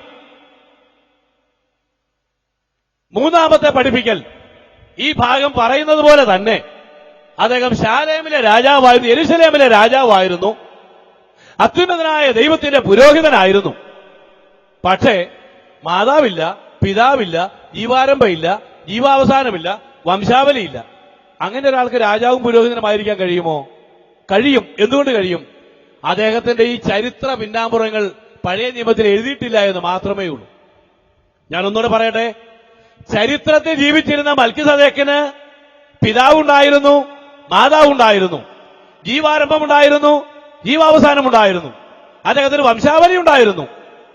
എന്നാൽ യേശുക്രിസ്തുവിന്റെ നിഴലായി മൽക്കിസദേക്കിനെ ചൂണ്ടിക്കാണിക്കേണ്ടതുള്ളതുകൊണ്ട് യേശുക്രിസ്തു നിത്യനായ ദൈവമാണെന്നും താൻ നിത്യനായ പുരോഹിതനാണെന്നും നമ്മെ പഠിപ്പിക്കേണ്ടതുള്ളതുകൊണ്ട് ആ പൗരോഹിത്യം അഹരോനിൽ നിന്ന് കിട്ടിയതല്ലെന്നും അത് യോഹന്നാൻ സ്നാപകനിൽ നിന്ന് കടമെടുത്തതല്ലെന്നും ആ പൗരോഹിത്യം ദൈവത്തിങ്കിൽ നിന്ന് നേരിട്ട് കിട്ടിയതാണെന്നും ഏതൊരു കാലത്ത് നമ്മുടെ ആളുകളെ പഠിപ്പിക്കണമെങ്കിൽ ഈ മൽക്കിസദേക്കിന്റെ ചരിത്രത്തിന്റെ പിന്നാമ്പുറ വശങ്ങൾ മറച്ചുവെച്ചേ മതിയാകുള്ളൂ. ഒരു ചെറിയ ഉദാഹരണത്തിലൂടെ അത് വിശദീകരിക്കാമെന്ന് ഞാൻ വിചാരിക്കുകയാണ്. പഴയ നിയമത്തിലെ കഥാപാത്രങ്ങളിൽ നല്ലൊരു പങ്ക് ആളുകളെയും യേശുക്രിസ്തുവിന് നിഴലുകളായിട്ട് നമ്മൾ കാണാറുണ്ട്. നമ്മുടെ കർത്താവ് തന്നെ പറഞ്ഞപ്പോൾ ശലോമോനിലും വലിയവൻ, യോനയിലും വലിയവൻ, അങ്ങനെ പലരുമായി തന്നെ താരതമ്യപ്പെടുത്തിയിട്ടുണ്ടല്ലോ.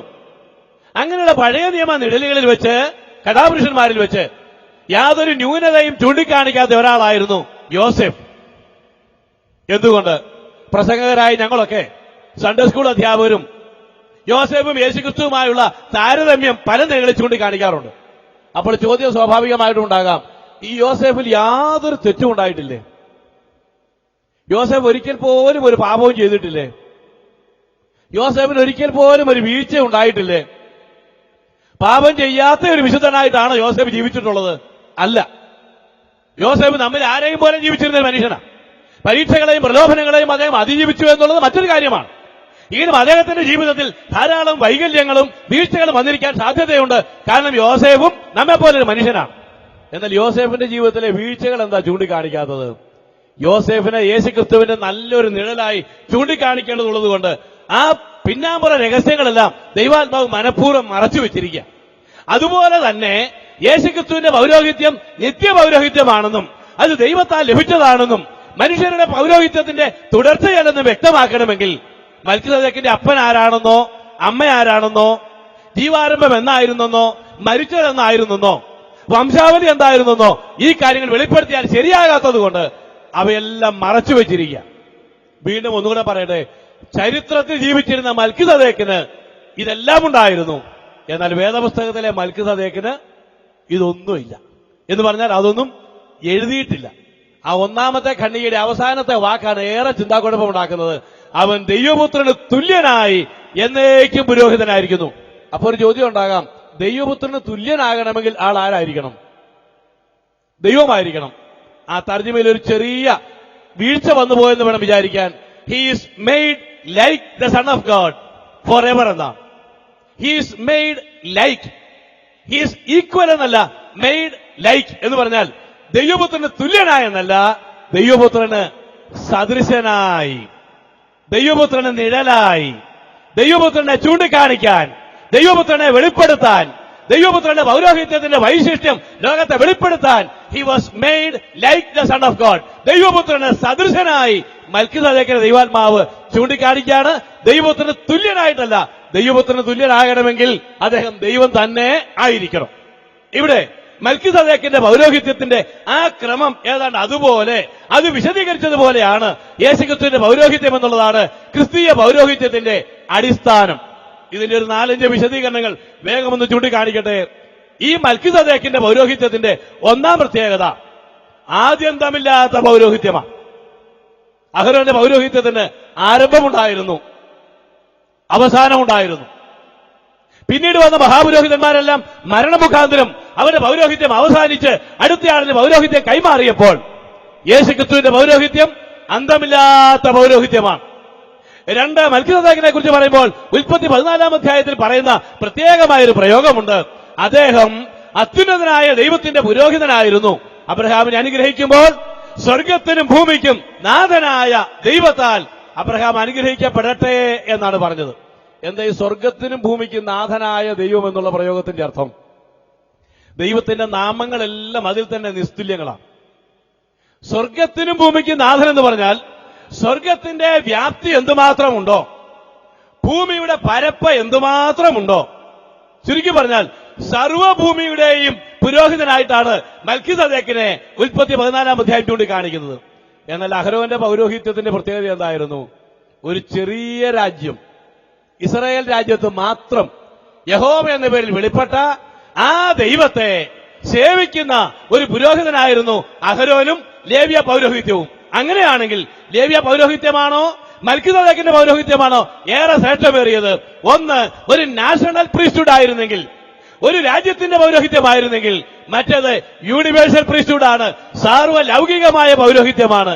എന്റെ പ്രിയപ്പെട്ടവരെ, യേശുക്രിസ്തുവിന്റെ പൗരോഹിത്യം എന്ന് പറഞ്ഞാൽ ഇന്ത്യയിലുള്ളവർക്കും അമേരിക്കയിലുള്ളവർക്കും യൂറോപ്പിലുള്ളവർക്കും ആഫ്രിക്കയിലുള്ളവർക്കും ലോകത്തിന്റെ ഏത് ഭാഗത്ത് താമസിക്കുന്നവർക്കും അവർക്കെല്ലാവർക്കും വേണ്ടി മഹാപുരോഹിതനായിട്ടാണ് നമ്മുടെ കർത്താവ് ജീവിക്കുന്നത്. എന്നാൽ അഹ്റോന്റെ പൗരോഹിത്യം ഇസ്രായേൽ രാജ്യത്ത് മാത്രം ഒതുങ്ങി നിന്നതായ ഒരു പൗരോഹിത്യമായിരുന്നു. മൂന്നാമത്തെ പ്രത്യേകത, ഈ പുരോഹിതൻ മൽക്കിസദേക്കും അദ്ദേഹം ചൂണ്ടിക്കാണിക്കുന്ന യേശുക്രിസ്തുവും ഒരേ സമയത്ത് രാജാവും പുരോഹിതനുമായിരുന്നു. പഴയ നിയമകാലത്തെ പ്രത്യേകിച്ച് ന്യായപ്രമാണ യുഗത്തിൽ പൗരോഹിത്യം ലേവി ഗോത്രത്തിനും ഭരണം യഹൂദാ ഗോത്രത്തിനുമായി സംവരണം ചെയ്തിരുന്നപ്പോൾ ഒരേ സമയത്ത് രാജാവും പുരോഹിതനുമായിരുന്ന അപൂർവ ബഹുമതി അർഹിക്കുന്ന ആളായിരുന്നു മൽക്കിസദേക്ക്. നമ്മുടെ കർത്താവായ യേശുക്രിസ്തു ആരാണ്? അവൻ ഒരേ സമയത്ത് രാജാക്കന്മാരുടെ രാജാവും പുരോഹിതന്മാരുടെ ശ്രേഷ്ഠ മഹാപുരോഹിതനുമാണ്. മൽക്കിസദേക്കിന്റെ നാലാമത്തെ പ്രത്യേകത, അദ്ദേഹത്തിന്റെ പേരിന് ആദ്യം നീതിയുടെ രാജാവെന്നും രണ്ടാമത് ശാലേം രാജാവെന്ന് വെച്ചാൽ സമാധാനത്തിന്റെ രാജാവ് എന്നുമാണ് അർത്ഥമെന്ന് 7-ാം അധ്യായത്തിന്റെ ആദ്യ വാക്യങ്ങൾ നമ്മൾ വായിച്ചു. ഒരേ സമയത്ത് നീതിയും സമാധാനവും. ഈ രണ്ട് കാര്യങ്ങളിൽ ഏതെങ്കിലും ഉണ്ടാക്കി കൊടുക്കാൻ ലേവ്യ പൗരോഹിത്യത്തിന്റെ 1500 വർഷങ്ങളുടെ ബലികൾക്ക് കഴിഞ്ഞിട്ടുണ്ടോ? കഴിഞ്ഞിട്ടില്ല. ഇന്ന് ലോകം സമാധാനത്തിന് വേണ്ടി മുറവിളി കൂട്ടുകയാണ്. ഐക്യരാഷ്ട്ര സംഘടന സമാധാനത്തിന് വേണ്ടി മുറവിളി കൂട്ടുകയാണ്. മധ്യപൂർവ്വ ദേശങ്ങൾ സമാധാനത്തിന് വേണ്ടി നിലവിളിക്കുകയാണ്. പലസ്തീൻ പ്രശ്നത്തിന്റെ പേരിൽ സമാധാനമുണ്ടാക്കണം. അമേരിക്കയിലെ പ്രസിഡന്റുമാർ മാറി മാറി വരുമ്പോൾ സമാധാനത്തിന്റെ ആ രേഖകൾ ഒപ്പിടുകയാണ്. പക്ഷേ അവയുടെ മഷി ഉണങ്ങും മുമ്പേ സമാധാനത്തിന്റെ കരാറുകൾ ലംഘിക്കപ്പെടുകയാണ്. എന്താ കാരണം? ലോകം സമാധാനത്തിന് വേണ്ടി ആഗ്രഹിക്കുമ്പോൾ ആ സമാധാനക്കേടിന്റെ പ്രശ്നത്തിന് പരിഹാരം കണ്ടെത്താൻ ലോകത്തിന് കഴിയുന്നില്ല. അതിന് പരിഹാരം കണ്ടെത്താൻ ലേവ്യ പൗരോഹിത്യത്തിന് കഴിഞ്ഞില്ല. ലോകത്തിലെ നേതാക്കന്മാർക്ക് കഴിയുന്നില്ല. ഭരണാധികാരികൾക്ക് കഴിയുന്നില്ല. സമാധാനം ഉണ്ടാകണമെങ്കിൽ ഒന്നാമത് നീതിയുണ്ടാകണം. നീതീകരണം സാധ്യമായി തീരണം. ദൈവത്തിന്റെ മുമ്പാകെ പാപിയായ മനുഷ്യൻ, ശിക്ഷായോഗ്യനായ മനുഷ്യൻ, നാശയോഗ്യനായ മനുഷ്യൻ അവൻ നീതീകരിക്കപ്പെടണം. നമുക്ക് വളരെ പരിചയമുള്ള റോമാലേഖനം 5-ാം അധ്യായത്തിന്റെ 1-ാം വാക്യം ഇങ്ങനെയാണല്ലോ, അതുകൊണ്ട് വിശ്വാസത്താൽ നീതീകരിക്കപ്പെട്ടിട്ട് നമ്മുടെ കർത്താവായ യേശുക്രിസ്തു മൂലം നമുക്ക് ദൈവത്തോട് സമാധാനമുണ്ട്. അപ്പൊ സമാധാനം ഉണ്ടാകണമെങ്കിൽ ഒന്നാമത് നീതീകരണം സാധ്യമായി തീരണം. എങ്ങനെ നീതീകരണം സാധ്യമായി തീരും? ലോകത്തിലെ സകല പാപികളുടെയും അനീതിക്കാരുടെയും സകല പാപവും ശിക്ഷയും കാൽവറിയിലെ കുരിശിൽ ദൈവപുത്രൻ ഏറ്റെടുത്തുകൊണ്ട് ഒരു അനീതിക്കാരനെ പോലെ നമുക്ക് വേണ്ടി കുരിശിൽ പിടഞ്ഞു മരിച്ചപ്പോൾ അവിടെ ഉണ്ടായത്, അവൻ നമുക്ക് സമാധാനം ഉണ്ടാക്കി. നീതിയുടെ ഫലമാണ് സമാധാനം. സമാധാനത്തിന്റെ ഫലമല്ല നീതീകരണം. നീതീകരണം ലഭിച്ച ആളുകൾക്ക് ദൈവത്തോട് സമാധാനമുണ്ട്. കാരണം അതിന് പിറകിൽ പ്രവർത്തിച്ച ഒരു മൽക്കിസദേക്ക് ചൂണ്ടിക്കാണിക്കുന്ന കർത്താവായ യേശുക്രിസ്തുവുണ്ട്. മൽക്കിസദേക്ക് ഈ നിലകളിലെല്ലാം യേശുക്രിസ്തുവിന്റെ നിഴലാണ്. അവന്റെ പൗരോഹിത്യത്തിന്റെ ശ്രേഷ്ഠതയുടെ അടിസ്ഥാനത്തിലാണ് ക്രിസ്തീയ പൗരോഹിത്യം നിലനിൽക്കുന്നത് തന്നെ. നാലാമത്തെ കാര്യം വളരെ വേഗത്തിലൊന്ന് ചൂണ്ടിക്കാണിക്കണം. ഏറ്റവും അധികം വിശദീകരണം ആവശ്യമുള്ളത് 4-ാമത്തെ ഭാഗമാണ്.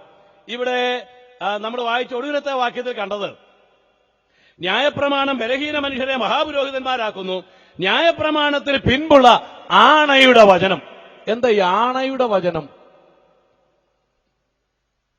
ക്രിസ്തീയ പൗരോഹിത്യം ആണയിൽ അടിസ്ഥാനപ്പെട്ട പൗരോഹിത്യമാണ്. ഈ ആണയുടെ വിശദീകരണങ്ങളെ കാണണമെങ്കിൽ എബ്രായ ലേഖനം 5-ാം അധ്യായത്തിന്റെ 2-ാം ഖണ്ഡിക 11 മുതൽ താഴേക്കുള്ള വാക്യങ്ങൾ വായിക്കണം. അവിടെ ദൈവം അബ്രഹാമിനോട് നിയമം ചെയ്യുമ്പോൾ ഒരു ഉടമ്പടി നൽകി, ഒരാണയിട്ടു. എന്തായിരുന്നു ആ വാക്തത്വം? നിന്റെ സന്തതി മുഖാന്തരം ഭൂമിയിലെ സകല ജാതികളും അനുഗ്രഹിക്കപ്പെടും. അപ്പൊ സന്തതിയെക്കുറിച്ചുള്ളതായ ഒരു വാക്തത്വം ദൈവം നൽകി. വയസ്സ് 75, മൃതപ്രായനായവൻ ഭാര്യയുടെ ഗർഭപാത്രത്തിന്റെ നിർജീവാവസ്ഥ മനസ്സിലാക്കി. ഒരു കുഞ്ഞിനെ ഗർഭം ധരിക്കാനുള്ള ത്രാണി സാറയ്ക്കില്ലെന്ന് മനസ്സിലായി. അബ്രഹാമിന്റെ ബലഹീനതയും മനസ്സിലായി.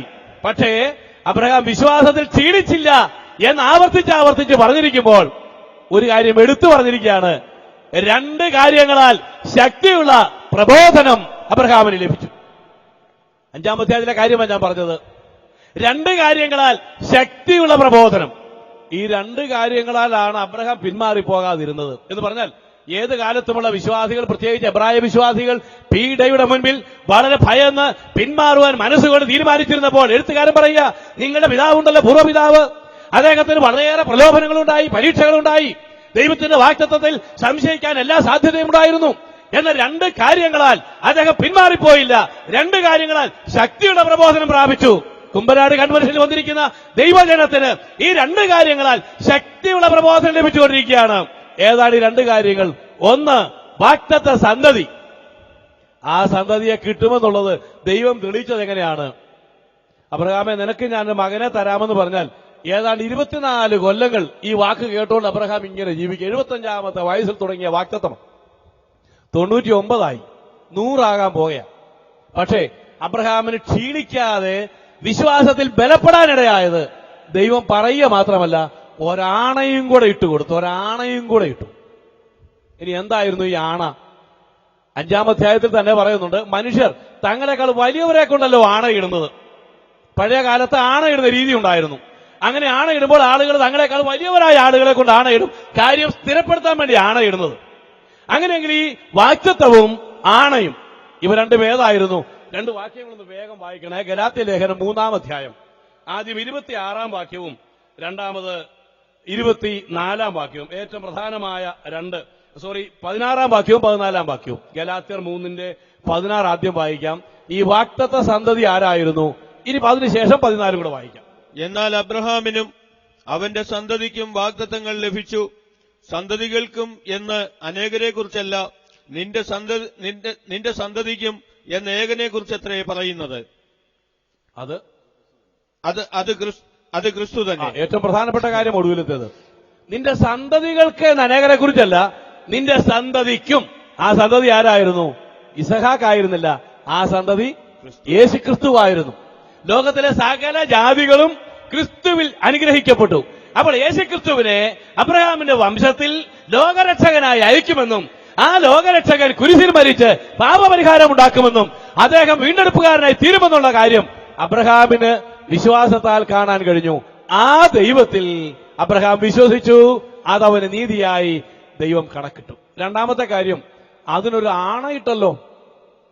യേശുക്രിസ്തു എന്ന രക്ഷകനെ നൽകാമെന്നുള്ളതിന് ഒരാണയും കൂടെ ഇട്ടല്ലോ. ആണ എന്തായിരുന്നു? ഇനി 14-ാം വാക്യം വായിക്കണം.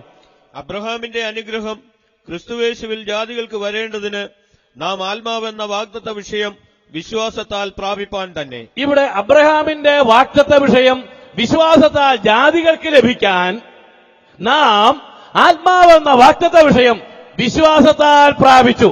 അപ്പോൾ അബ്രഹാമിന് ലഭിച്ച വാഗ്ദത്തം യേശുക്രിസ്തുവായിരുന്നു സന്തതി. 2, അതിനെ ബലപ്പെടുത്താനും സ്ഥിരീകരിക്കാനും ദൈവം നൽകിയ ആണ എന്തായിരുന്നു? പിതാവായ ദൈവം അബ്രഹാമിനോട് പറഞ്ഞു, അബ്രഹാമേ, ഞാൻ നിനക്ക് എന്റെ പുത്രനെ നിനക്ക് തരാം, നിന്റെ സന്തതി എന്റെ പുത്രൻ കർത്താവായ യേശുക്രിസ്തു. അത് പറയുമ്പോൾ അത് സ്ഥിരീകരിക്കാനും തെളിയിക്കാനും തന്നെക്കാൾ വലിയ ഒരാളില്ലായിരുന്നു. അതുകൊണ്ട് തനിക്ക് തുല്യനായ പരിശുദ്ധാത്മാവായ ആണ, ഇവിടെയാണ് പരിശുദ്ധാത്മാവിന്റെ മനോഹരമായ ഒരു നിഴല. ആ പരിശുദ്ധാത്മാവിനെ നൽകുമെന്നുള്ളതായ ഒരു വാഗ്ദത്തം അബ്രഹാമിന് നൽകി. അബ്രഹാമിന് മനസ്സിലായില്ല. അബ്രഹാമിന്റെ കാലത്തിന് ശേഷം ഏകദേശം 2000 വർഷങ്ങൾക്കിടയിൽ ജീവിച്ച ആളുകൾക്ക് അത് മനസ്സിലായില്ല. എന്നാൽ പുതിയ നിയമവിശ്വാസികൾക്കറിയാം, യേശുക്രിസ്തു എന്ന വാഗ്ദത്ത സന്തതിയെ നൽകുമ്പോൾ അതോടുകൂടെ ആണയുടെ പൊരുളായ പരിശുദ്ധാത്മാവിനെയും വിശ്വാസത്താൽ നമുക്ക് ലഭിക്കുന്നു. അതുകൊണ്ട് റോമാലേഖനം 8-ാം അധ്യായം 9-ാം വാക്യത്തിൽ പറയുന്നുണ്ട്, ക്രിസ്തുവിന്റെ ആത്മാവില്ലാത്തവൻ അവനുള്ളവനല്ല. അപ്പൊ യേശുക്രിസ്തുവിനെ സ്വീകരിച്ചാൽ പരിശുദ്ധാത്മാവുണ്ട്. പരിശുദ്ധാത്മാവില്ലെന്ന് പറഞ്ഞാൽ ആൾ രക്ഷിക്കപ്പെട്ടിട്ടില്ല. ഇവിടെ അതോട് ചേർത്ത് പറയേണ്ട പ്രധാനമായ കാര്യം കൂടെ പറഞ്ഞ് ഞാൻ അവസാനിപ്പിക്കട്ടെ. യേശുക്രിസ്തുവിനെ ലഭിക്കുമ്പോൾ പരിശുദ്ധാത്മാവിനെ ലഭിക്കുന്നു. അങ്ങനെയെങ്കിൽ യേശുക്രിസ്തു ആരാണ്? യേശുക്രിസ്തു മഹാപുരോഹിതനാണ്, അവൻ അഭിഷിക്തനാണ്. അപ്പോസ്തല പ്രവർത്തികൾ 10:38 വാക്യത്തിൽ വായിക്കുന്നത്, ദൈവം നസറായനായ യേശുവിനെ പരിശുദ്ധാത്മാവിനാലും ശക്തിയാലും അഭിഷേകം ചെയ്തു. എങ്ങനെ? അവനെ പ്രവാചകനായി അഭിഷേകം ചെയ്തു, അവനെ പുരോഹിതനായി അഭിഷേകം ചെയ്തു, അവനെ രാജാവായി അഭിഷേകം ചെയ്തു. അങ്ങനെ യേശുക്രിസ്തു അഭിഷിക്തനായ മഹാപുരോഹിതനായി തീർന്നതുകൊണ്ട് ആ മഹാപുരോഹിതന്റെ തലയിൽ ഒഴിച്ചതായ അഭിഷേക തൈലം 133-ാം സങ്കീർത്തനം, അഹരോന്റെ തലയിൽ ഒഴിക്കുന്ന അഭിഷേക തൈലം അവന്റെ തലയിൽ നിന്ന് നീണ്ടുകിടക്കുന്ന താടിയിലൂടെ വസ്ത്രത്തിന്റെ വിളിമ്പ് വരെ വരുന്നു എന്ന് പറഞ്ഞിരിക്കുന്ന അതിന്റെ നിറവേറൽ യേശുക്രിസ്തുവായ തലയെ ദൈവത്തിന്റെ പരിശുദ്ധാത്മാവിനാൽ മഹാപുരോഹിതനായി അഭിഷേകം ചെയ്തപ്പോൾ ആ തലയ്ക്ക് ലഭിച്ച പരിശുദ്ധാത്മാവായ അഭിഷേകം ഈ തലയിൽ നിന്ന് ശരീരത്തിന്റെ എല്ലാ ഭാഗങ്ങളിലേക്കും ഒരുപോലെ പ്രവഹിക്കുകയുണ്ടായി. അങ്ങനെയാണെങ്കിൽ യേശുക്രിസ്തുവിനെ അഭിഷേകം ചെയ്തപ്പോൾ ആർക്കൊക്കെ ഈ പരിശുദ്ധാത്മാവിന്റെ അഭിഷേകം കിട്ടിയിട്ടുണ്ട്? ദൈവസഭയുടെ അംഗങ്ങളായ ശരീരത്തിലെ എല്ലാ വിശ്വാസികൾക്കും. രക്ഷിക്കപ്പെട്ടവരുടെ കൂടെ അഭിഷേകം കിട്ടിയവരെന്നും അഭിഷേകം കിട്ടാത്തവരെന്നും രണ്ടു കൂട്ടം ആളുകളില്ല.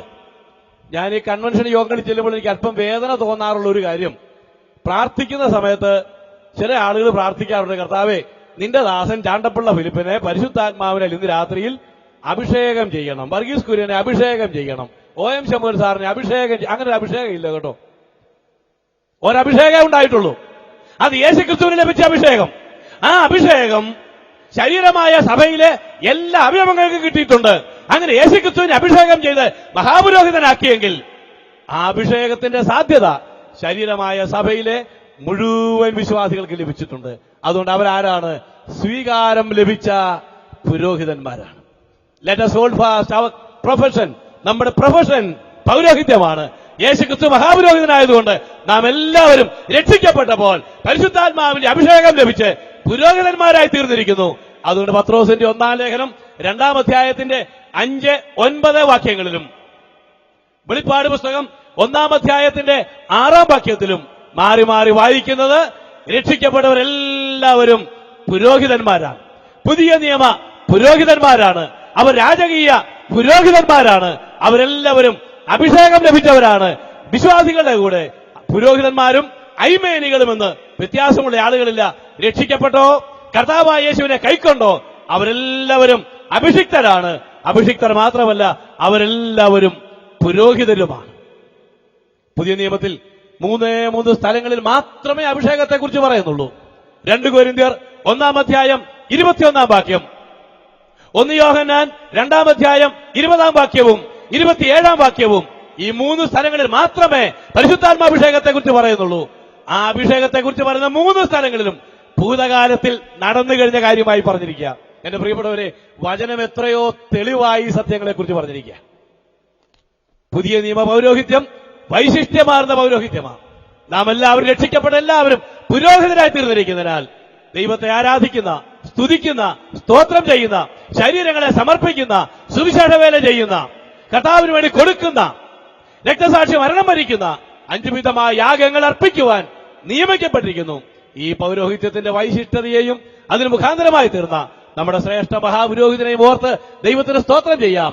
കർത്താവിനെ അനുഗ്രഹിക്കുന്ന ദാസൻ തുടർന്ന് നമ്മൾ സംസാരിച്ചുകൊണ്ടിരിക്കുമ്പോൾ പ്രാർത്ഥനയോടെ ഈ ഉന്നതമായ പദവിയിലേക്ക് നമ്മെ നയിക്കാനിടയായ നമ്മുടെ രക്ഷകനെ ഓർക്കുകയും സ്തോത്രം ചെയ്യുകയും പ്രതീക്ഷിച്ചുകൊണ്ട് ദൈവവചനത്തിന്റെ വിശദീകരണത്തിന് വേണ്ടി കാതോർക്കുകയും ചെയ്യാം. ദൈവം ഈ ആലോചനകളാലും നമ്മെ സഹായിക്കുമാറാകട്ടെ.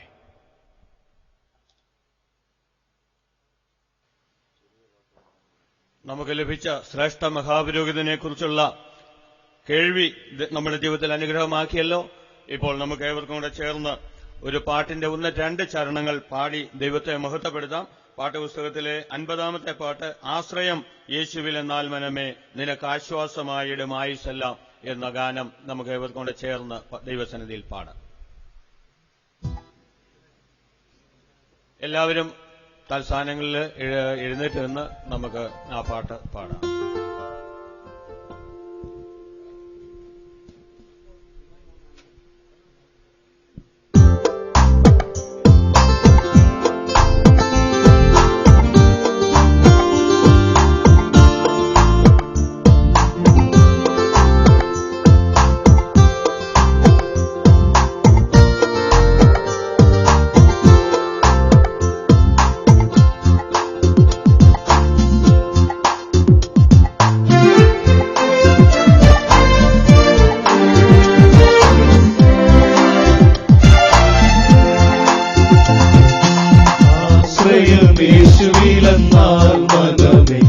നിനക്കാശ്വാസമായിടുമായുസെല്ലാം നിനക്കാശ്വാസമായിടുമായുസെല്ലാം ആശ്രയം യേശുവിലെന്നാൽ മനമേ നിനക്കാശ്വാസമായിടുമായുസെല്ലാം നിനക്കാശ്വാസമായിടും ആയുസ്സെല്ലാം.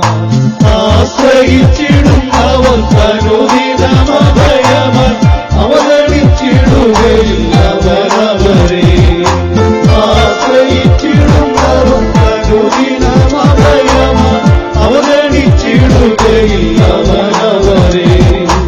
ആശ്രയം യേശുവിലെന്നാൽ മനമേ നിനക്കാശ്വാസമായിടുമായുസെല്ലാം.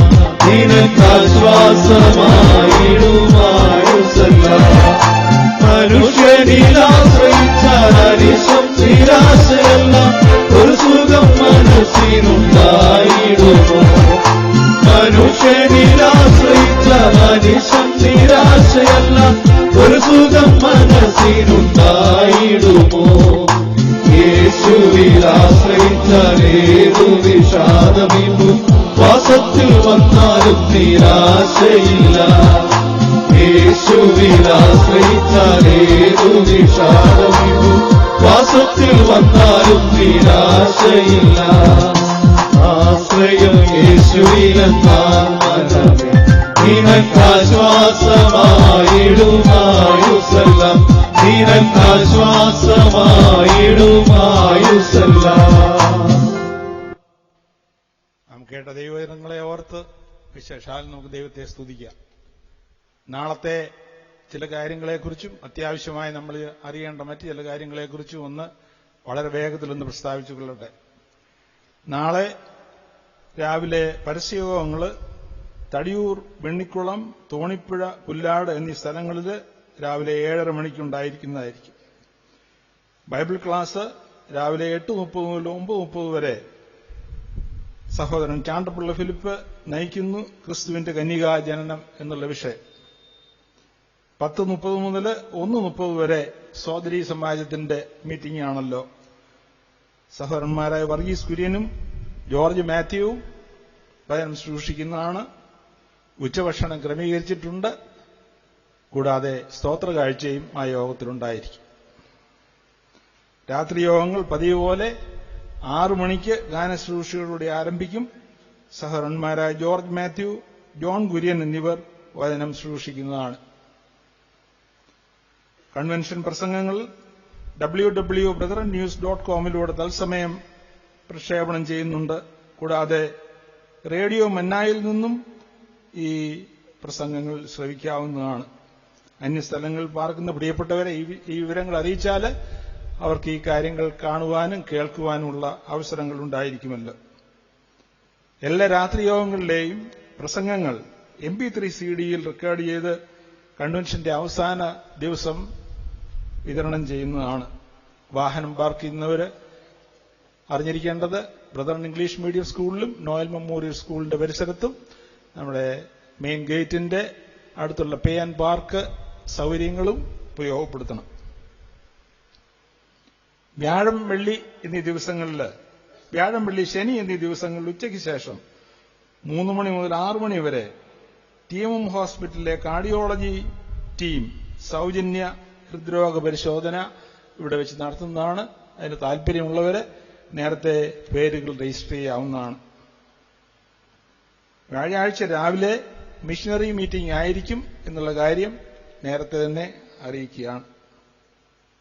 കൂടാതെ രാവിലെ 10 മണി മുതൽ 10:30 വരെയും വൈകിട്ട് 5 മണി മുതൽ 6 വരെയും കൺവെൻഷൻ പന്തലിൽ വെച്ച് പ്രാർത്ഥന ഉണ്ടായിരിക്കുന്നതാണ്. ഇന്ന് നടന്ന സുവിശേഷന്മാരുടെ യോഗത്തിലെ എടുത്ത ഫോട്ടോഗ്രാഫുകൾ ആവശ്യമുള്ളവർ ആ കൗണ്ടറിൽ വിവരം അറിയിക്കണമെന്ന് താൽപര്യപ്പെടും. തുടർന്നും ദേവദാസൻ ചാണ്ടപ്പള്ളി ഫിലിപ്പ് നമ്മളോട് സംസാരിക്കുന്നതാണ്. അതിനുശേഷം പ്രിയ CV ശാമുൽ സാർ പ്രാർത്ഥിച്ച് ആശീർവാദം പറഞ്ഞ് ഈ യോഗം അവസാനിക്കുന്നതാണ്. ദയവേത് പ്രാർത്ഥനയും ആശീർവാദം കഴിഞ്ഞ് പ്രിയപ്പെട്ടവരെ ഇവിടുന്ന്